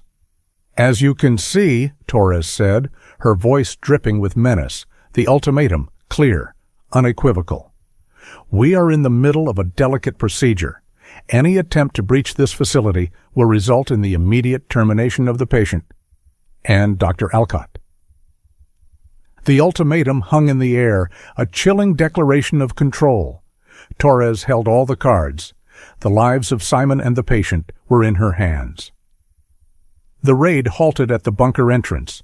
The tactical teams were paralyzed, unable to advance without risking the lives of the hostages. The standoff began. The agonizing choice between action and inaction, between rescue and tragedy, hanging in the balance. The standoff stretched on, the silence in the FOB broken only by the crackle of the radio and the labored breathing of the agents. The tension was unbearable, a suffocating weight pressing down on them, the realization of the impossible situation paralyzing. Vance, now at the FOB with Charlotte, took the lead in the negotiations. He established a direct line of communication with Torres, his voice calm and steady, the practiced tone of a hostage negotiator trying to de-escalate the situation, to find a crack in the armor of the ruthless adversary. "Maria," he began, using her first name, trying to build a rapport, to humanize the situation. "We need to resolve this peacefully. No one else needs to get hurt. Think about the patient. Think about the lives at stake." "The only way this ends peacefully is if you withdraw," Torres retorted, her voice sharp and agitated, the calm facade crumbling under the pressure. She knew her organization was crumbling, her escape routes cut off, her empire collapsing around her. But she still held the ultimate leverage, the lives of Simon and the patient. "We can't do that, Maria," Vance replied, his tone firm but empathetic, the negotiation a delicate dance of pressure and persuasion. "But we can guarantee your safety if you surrender. We can ensure a fair trial, a chance to tell your side of the story." "My safety is not the issue," Torres snapped, the desperation leaking into her voice. "The issue is the completion of this procedure. This organ is worth millions of dollars. A life-saving transplant for a very important client. I will not let you jeopardize it." The cold calculation of her words sent a chill through Charlotte. Torres was not just a criminal, she was a sociopath, driven by greed and a terrifying lack of empathy, the Hippocratic Oath twisted into a grotesque parody of its original meaning. While Vance negotiated, Charlotte studied the video feed intensely, her eyes scanning the OR setup, analyzing the equipment in use, the medications being administered, the vital signs monitors visible in the background. The sterile environment of the operating room, once her sanctuary, now a prison for Simon. She recognized the specific anesthesia machine, a high-end model she had used herself many times. The ventilation setup, the infusion pumps, the surgical instruments. It was all familiar, a grotesque distortion of the environment she worked in every day. She focused on Simon. He looked exhausted, broken, his movements mechanical, forced, the surgical precision ingrained in his muscle memory overriding the terror of the situation. But his eyes? There was a flicker of something in his eyes, a spark of defiance, a glimmer of hope, a silent communication across the distance that separated them. He was aware of the situation. He knew they were there. He was waiting for an opportunity. Charlotte realized the delicate nature of the procedure underway. It was a liver transplant, one of the most complex and risky surgeries, the patient on the table connected to a web of tubes and wires, their life hanging by a thread. The slightest mistake, the slightest disruption, could be fatal. The standoff continued, the negotiations going nowhere. Torres was becoming increasingly agitated, her threats more violent, her desperation escalating. "I will kill them both, Vance!" she screamed, her voice rising in hysteria, the control slipping from her grasp. "I swear to God, I will kill them both. Don't test me." The situation was deteriorating rapidly. They needed a breakthrough, a way to break the stalemate, to regain control, to neutralize the threat without sacrificing the hostages. Charlotte looked at the monitors, her mind racing, searching for a vulnerability, a weakness in Torres's armor, a flaw in the seemingly impenetrable fortress of the underground bunker. And then she saw it. A subtle detail, a flicker of information on the vital signs monitor. Something that only an anesthesiologist would notice. A subtle fluctuation, a momentary dip in the blood pressure, a slight increase in the heart rate. The patient was unstable. The realization hit her with a jolt. The key to breaking the standoff was not the weapons, the tactics, or the negotiations. It was the medicine, the very thing Torres valued above all else, the organ. Charlotte's eyes remained fixed on the vital signs monitor in the video feed. The numbers were subtle, the fluctuations almost imperceptible to an untrained eye. But to Charlotte, they screamed of impending crisis. The patient's hemodynamic stability was deteriorating, the delicate balance of the anesthesia and the surgical trauma pushing their body to the brink. The patient's blood pressure was dropping, slowly but steadily, the waveform flattening, the arterial line tracing a downward trend. The heart rate was increasing, a compensatory mechanism for the decreased cardiac output, the rhythmic peaks on the ECG becoming faster, narrower.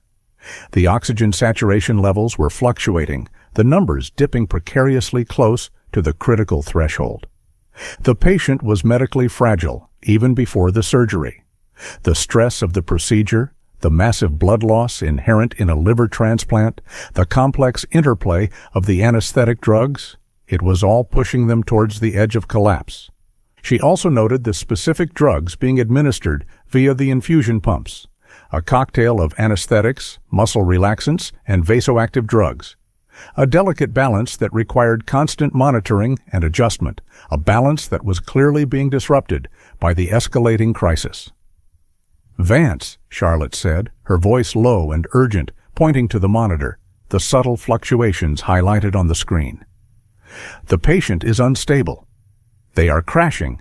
They are heading towards hemodynamic collapse." Vance looked at the screen, his brow furrowed, the complex medical data meaningless to him. "What do you mean?" "They look stable.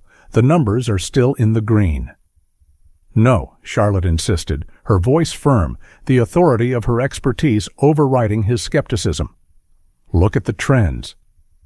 The blood pressure is dropping. The heart rate is increasing. They are losing blood faster than they can replace it. They are heading towards irreversible shock." The realization dawned on Vance. If the patient died on the table, the organ would be useless.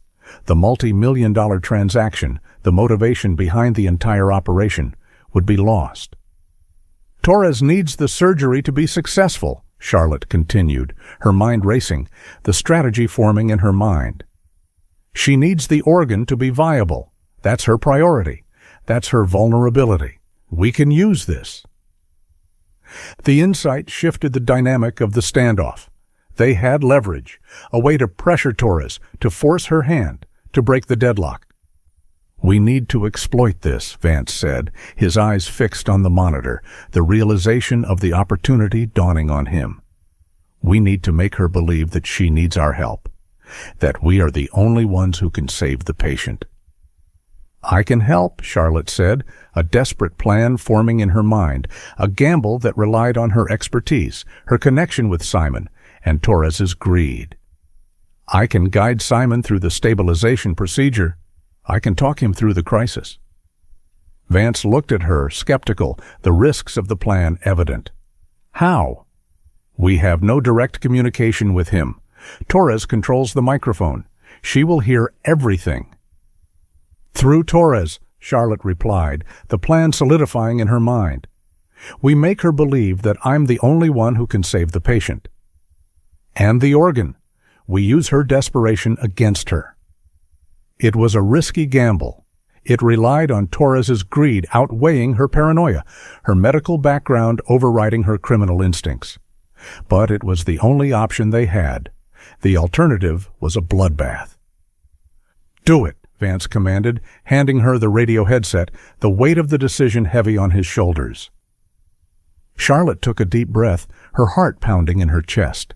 She was about to enter a high-stakes negotiation, not for money or power, but for the life of her husband, and she was going to use the language of medicine as her weapon. She pressed the transmit button, her voice calm and steady, despite the turmoil raging inside her. "Torres, this is Dr. Alcott. I'm an anesthesiologist, and your patient is crashing. You are losing the organ." The silence on the other end of the line was absolute.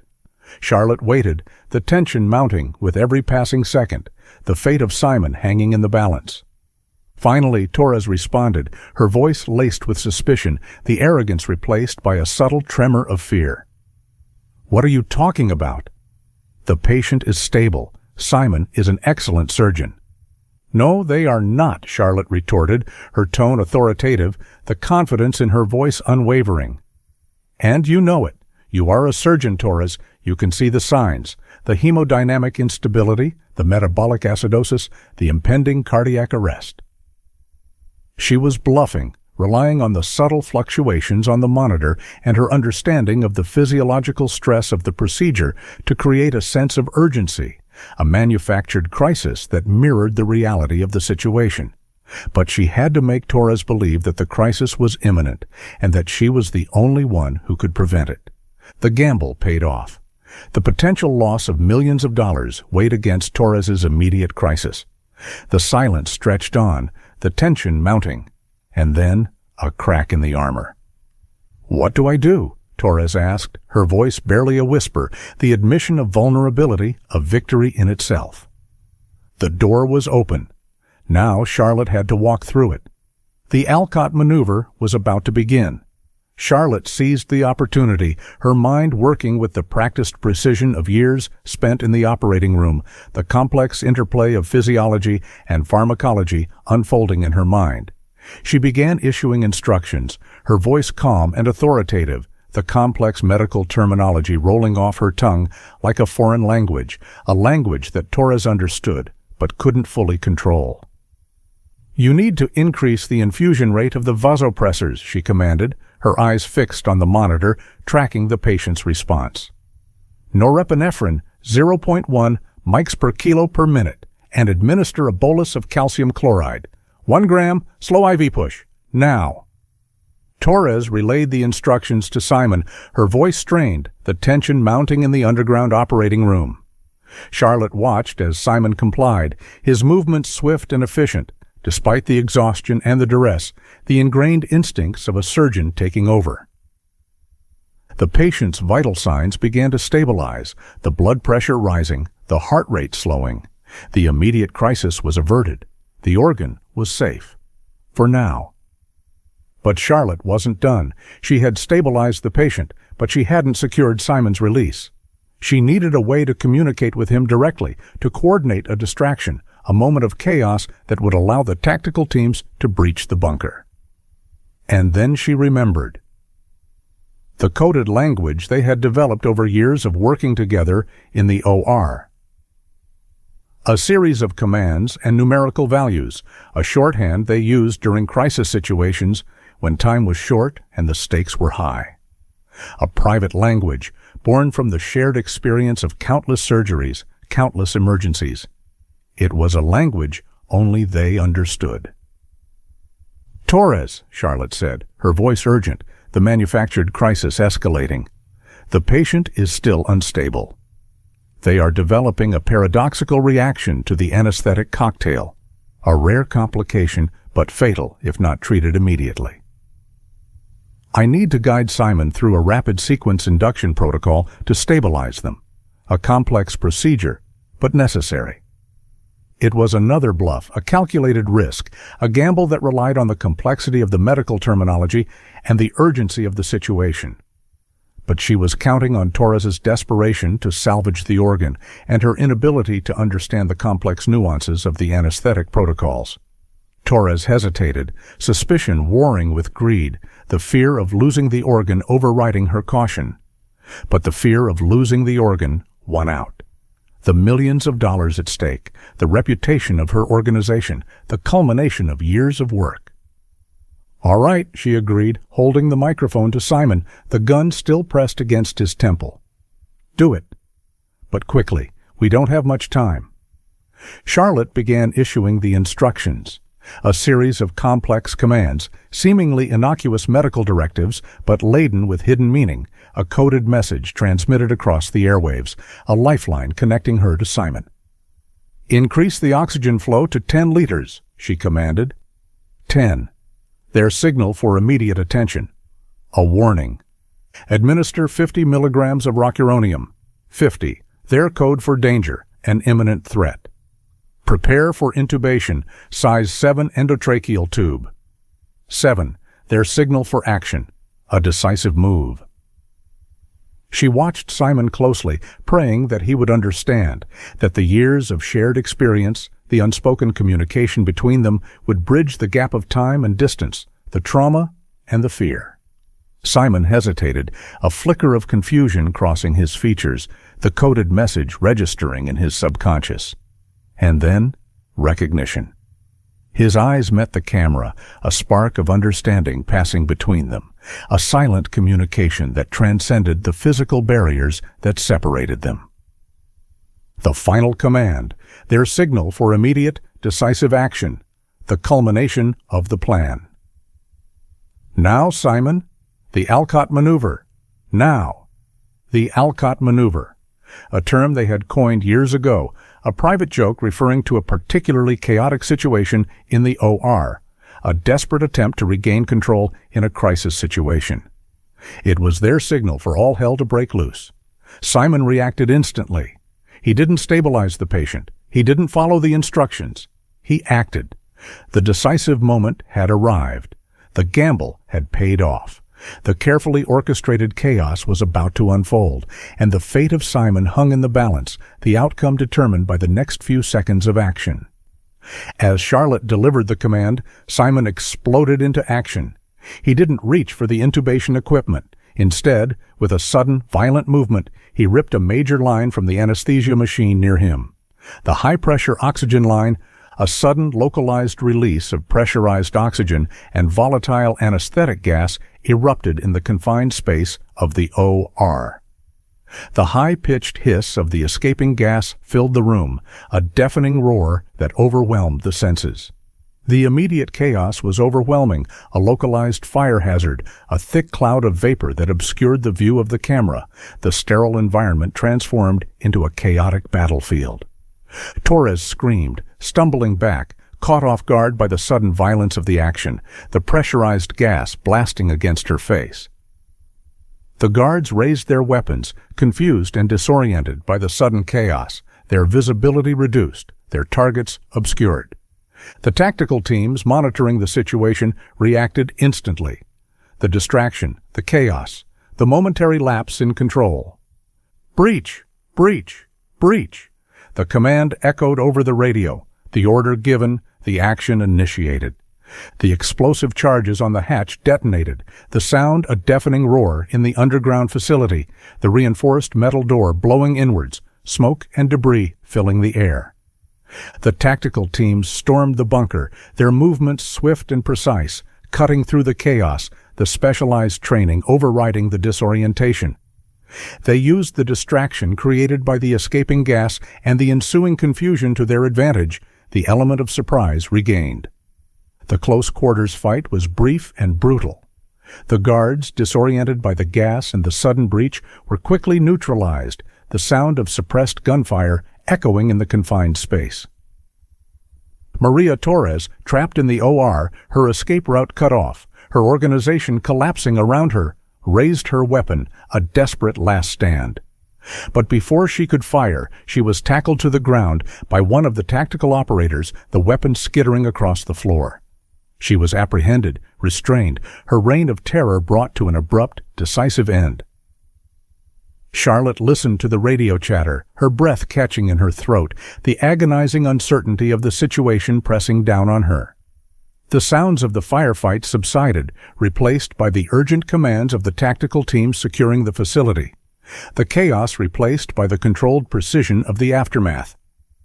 And then the words she had been waiting for, the words she had prayed for 5 long years. The words that shattered the silence, the fear, the despair. Asset secured. Alcott is alive. The relief was overwhelming, a physical blow that left her breathless, the tension draining from her body, the tears streaming down her face. She leaned against the wall of the FOB, the weight of the last 5 years lifting from her shoulders. It was over. She rushed towards the medevac staging area as the teams extracted from the bunker, the desert air, once oppressive and hostile, now feeling crisp and clean, the dawn breaking over the horizon, painting the sky in hues of orange and pink, a new beginning. The task force secured the rest of the compound, gathering extensive evidence of the organ trafficking network, the identities of the clients, the financial records of the organization. The patient on the table, stabilized by the tactical medics, was rescued, another victim of Torres's horrific trade, another life saved. The victory was complete. But the cost was high. The trauma of the past 5 years, the agonizing uncertainty, the brutal reality of Simon's captivity, it had all taken its toll. Charlotte knew that the journey was far from over. The healing process would be long and arduous. But for the first time in 5 years, she felt a glimmer of hope. Simon was alive, and they were finally going home. The darkness had been vanquished. The light had returned. The roar of the medevac helicopter approaching the staging area was the most beautiful sound Charlotte had ever heard. The swirling dust kicked up by the rotors created a hazy veil over the desert landscape, the rising sun casting long shadows over the rugged terrain, the dawn illuminating the aftermath of the battle. Charlotte waited at the edge of the landing zone, her heart pounding in her chest, the anticipation of physical ache. She had seen him on the video feed, a grainy image of a broken man, a ghost haunting the sterile confines of the underground operating room. But now she was about to see him in person, flesh and blood, after 5 years of absence, 5 years of silence. The helicopter landed, the doors sliding open, the medics emerging into the swirling dust. They carried a stretcher, and on the stretcher, Simon. The sight of him hit Charlotte with the force of a physical blow. He was gaunt, his skin pale and translucent, stretched tight over his bones. His hair, once thick and dark, was thin and gray. The years of captivity had etched deep lines on his face, his eyes hollow and haunted, the spark of life extinguished. She rushed towards him, her breath catching in her throat, the tears blurring her vision. Simon. He turned his head towards her, his eyes struggling to focus, the disorientation of the rescue overlaying the trauma of the captivity. A flicker of recognition crossed his features, a spark of life in the vacant gaze, a momentary return from the abyss. "Charlotte?" he whispered, his voice hoarse, barely audible, the sound of a man who had forgotten how to speak. She reached for his hand, gripping it tightly.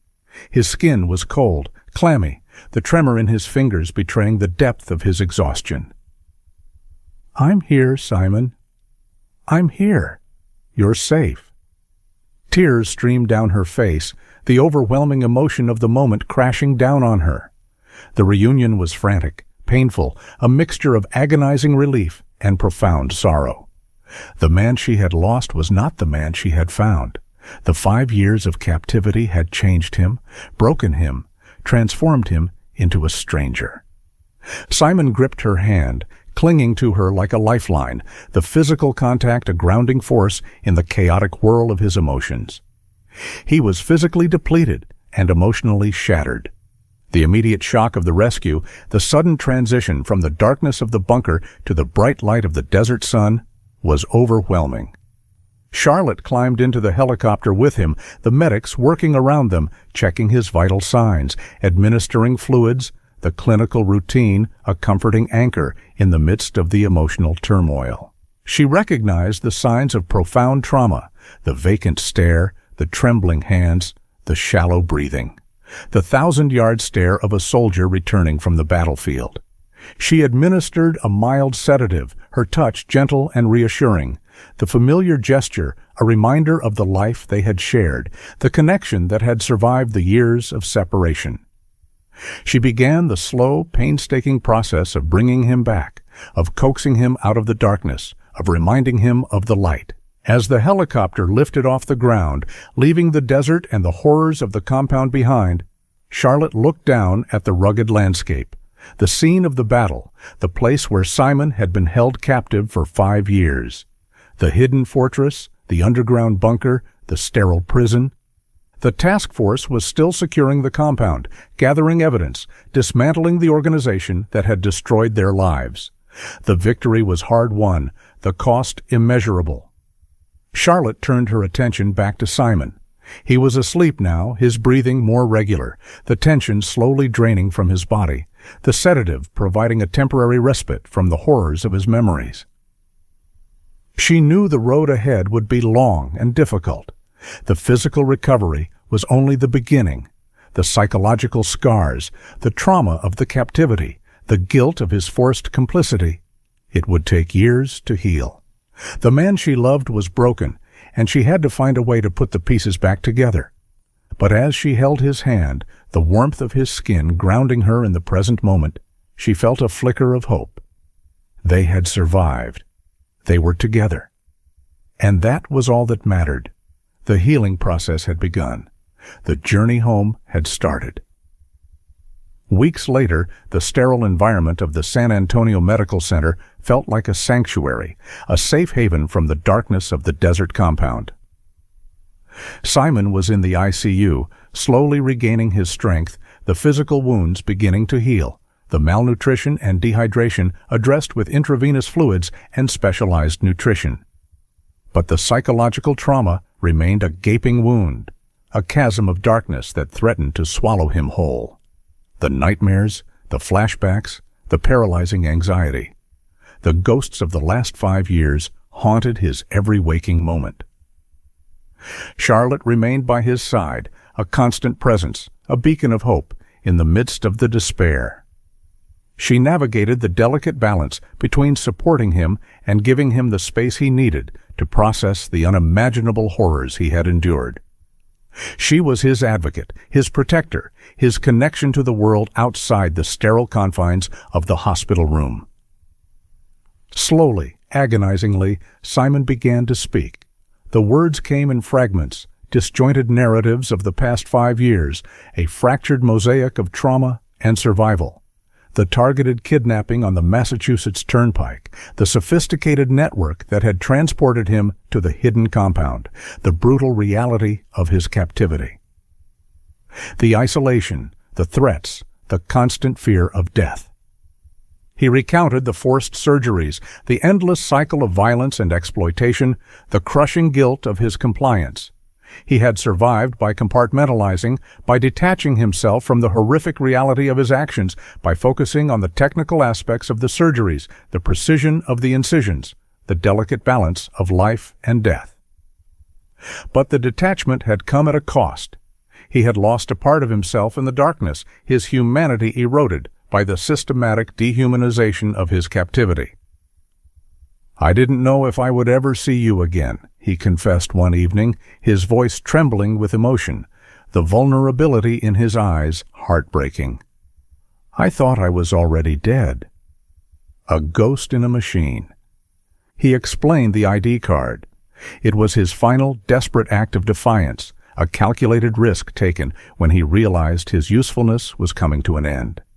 He had overheard Torres discussing his replacement, the new surgeon they had trained, the liquidation of the primary asset. He knew he was going to die. He had hidden the card inside Victor, knowing it would cause a problem, knowing it was the only way to send a message to the outside world, a gamble that relied on the eventual failure of his own surgical work. "I risked a life to save my own," he whispered, the guilt etched on his face, the moral injury of his actions weighing heavily on him. "I violated the most fundamental principles of medicine, the oath I took. I became a monster." Charlotte held his hand, her heart aching for him, the depth of his pain unfathomable. "You did what you had to do to survive, Simon. You are not responsible for their crimes. You are a victim, not a perpetrator." The healing process was slow, non-linear. There were days when Simon would withdraw, consumed by the darkness of his memories, the silence stretching agonizingly. And there were days when he would reach out, clinging to Charlotte like a lifeline, the connection between them a fragile thread of hope. Victor Ramos, recovering in the same hospital, requested a meeting with Simon. The encounter was tense, emotional. Victor, still struggling with the physical and psychological trauma of the forced nephrectomy, confronted the man who had mutilated him, the surgeon who had stolen a part of his body. But as Simon recounted the horrors of his captivity, the forced complicity, the desperate gamble he had taken to save them both, Victor's anger gave way to a profound understanding, a shared recognition of their victimization. "You saved me," Victor said, his voice thick with emotion, the forgiveness in his eyes a balm to Simon's wounded soul. "You gave me a chance to expose them, to bring them down. You gave me a second chance at life." Victor agreed to testify against the organization, his testimony crucial in securing the convictions of Maria Torres and her associates. The shared trauma forged an unlikely bond between the two men, a connection born from the darkness of their shared experience, a testament to the resilience of the human spirit. For Charlotte, the ordeal had forged a new, fierce purpose, the realization of the vulnerabilities in the international medical supply chain, the ease with which criminal organizations could exploit the system, the globalization of the black market organ trade. It ignited a fire within her. She began advocating against medical trafficking, using her expertise to identify the loopholes, the weaknesses, the areas where the system could be strengthened. She worked tirelessly, driven by the memory of Simon's captivity and the realization that countless others were still trapped in the darkness, their voices silenced, their suffering ignored. The resolution was not a return to the life they had before. It was a reconstruction, a rebuilding of their lives on the fractured foundation of their shared trauma. The scars remained, a constant reminder of the darkness they had endured, but they also served as a testament to their resilience, their strength, and their enduring love. The darkness had not consumed them. It had transformed them. 2018, the aftermath of the raid on the desert compound was widespread and devastating. The arrests were numerous, the charges severe. Maria Torres and the cartel leadership connected to Aegis Global Health were indicted on multiple counts, including kidnapping, human trafficking, and murder. The facade of the humanitarian organization crumbled, revealing the dark heart of the criminal enterprise. The evidence gathered from the compound exposed the vast scope of the international organ trafficking ring. The financial records, the client lists, the communication logs.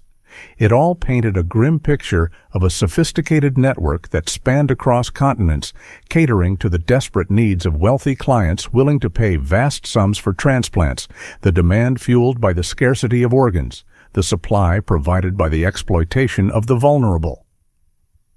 The exposure led to further arrests worldwide. Doctors, administrators, brokers, clients, the entire ecosystem of the illegal organ trade was disrupted, dismantled, the network collapsing under the weight of the evidence. The trial was a media sensation, a gruesome spectacle that captivated the public imagination. The testimonies of Simon and Victor, the graphic details of the forced surgeries, the cold calculation of Maria Torres, it all shocked the public conscience and brought the horrific reality of organ trafficking into the spotlight. The abstract horror transformed into a concrete reality. Maria Torres was sentenced to life in prison without the possibility of parole. The organization was dismantled, its assets seized, its operations shut down. Justice was served. The victory was complete. Charlotte and Simon returned to New Hampshire, seeking refuge in the familiar surroundings of their home, the quiet streets and the changing seasons a comforting anchor in the tumultuous aftermath of the ordeal. But the life they had known was irrevocably altered. The ghost of Simon's captivity haunted every corner of their house, the memories of the past 5 years casting a long shadow over their present. Simon, struggling with profound PTSD and the ethical weight of his actions, was unable to return to surgery. The hands that had once performed miracles were now trembling, unsteady, a constant reminder of the horrors they had been forced to commit. The operating room, once his sanctuary, was now a source of paralyzing anxiety, the sterile environment triggering flashbacks of the underground bunker. They struggled to reconnect, navigating the complex terrain of their shared trauma. The silence between them often loud, filled with unspoken words and unresolved emotions. The healing process was slow, arduous, marked by setbacks and small victories. But they found a fragile hope in their shared survival, a bond forged in the crucible of their ordeal, a love that had endured the ultimate test. Charlotte continued her advocacy work, her voice becoming a leading force in the fight against medical trafficking. She traveled the world, speaking at conferences, lobbying governments, working with international organizations to strengthen the regulations and oversight of the medical supply chain. She transformed her pain into purpose, her anger into action. Her work gave her a sense of meaning, a way to channel the trauma of the ordeal into something positive, something transformative. Years passed. The scars remained, but the wounds began to heal. Simon found a new path, teaching medicine at the university, sharing his expertise with a new generation of doctors, emphasizing the ethical responsibilities and the moral imperatives of their profession. He found fulfillment in shaping the future of medicine, in ensuring that the next generation of surgeons understood the sanctity of the human body, the importance of the Hippocratic Oath. They found a new rhythm, a new normal, a life defined not by the darkness of the past, but by the resilience of the human spirit and the enduring power of love. The Alcott maneuver, once a symbol of chaos and desperation, had become a testament to their survival, a reminder that even in the darkest of times, there is always hope. A reminder that the human spirit, even when broken, can heal.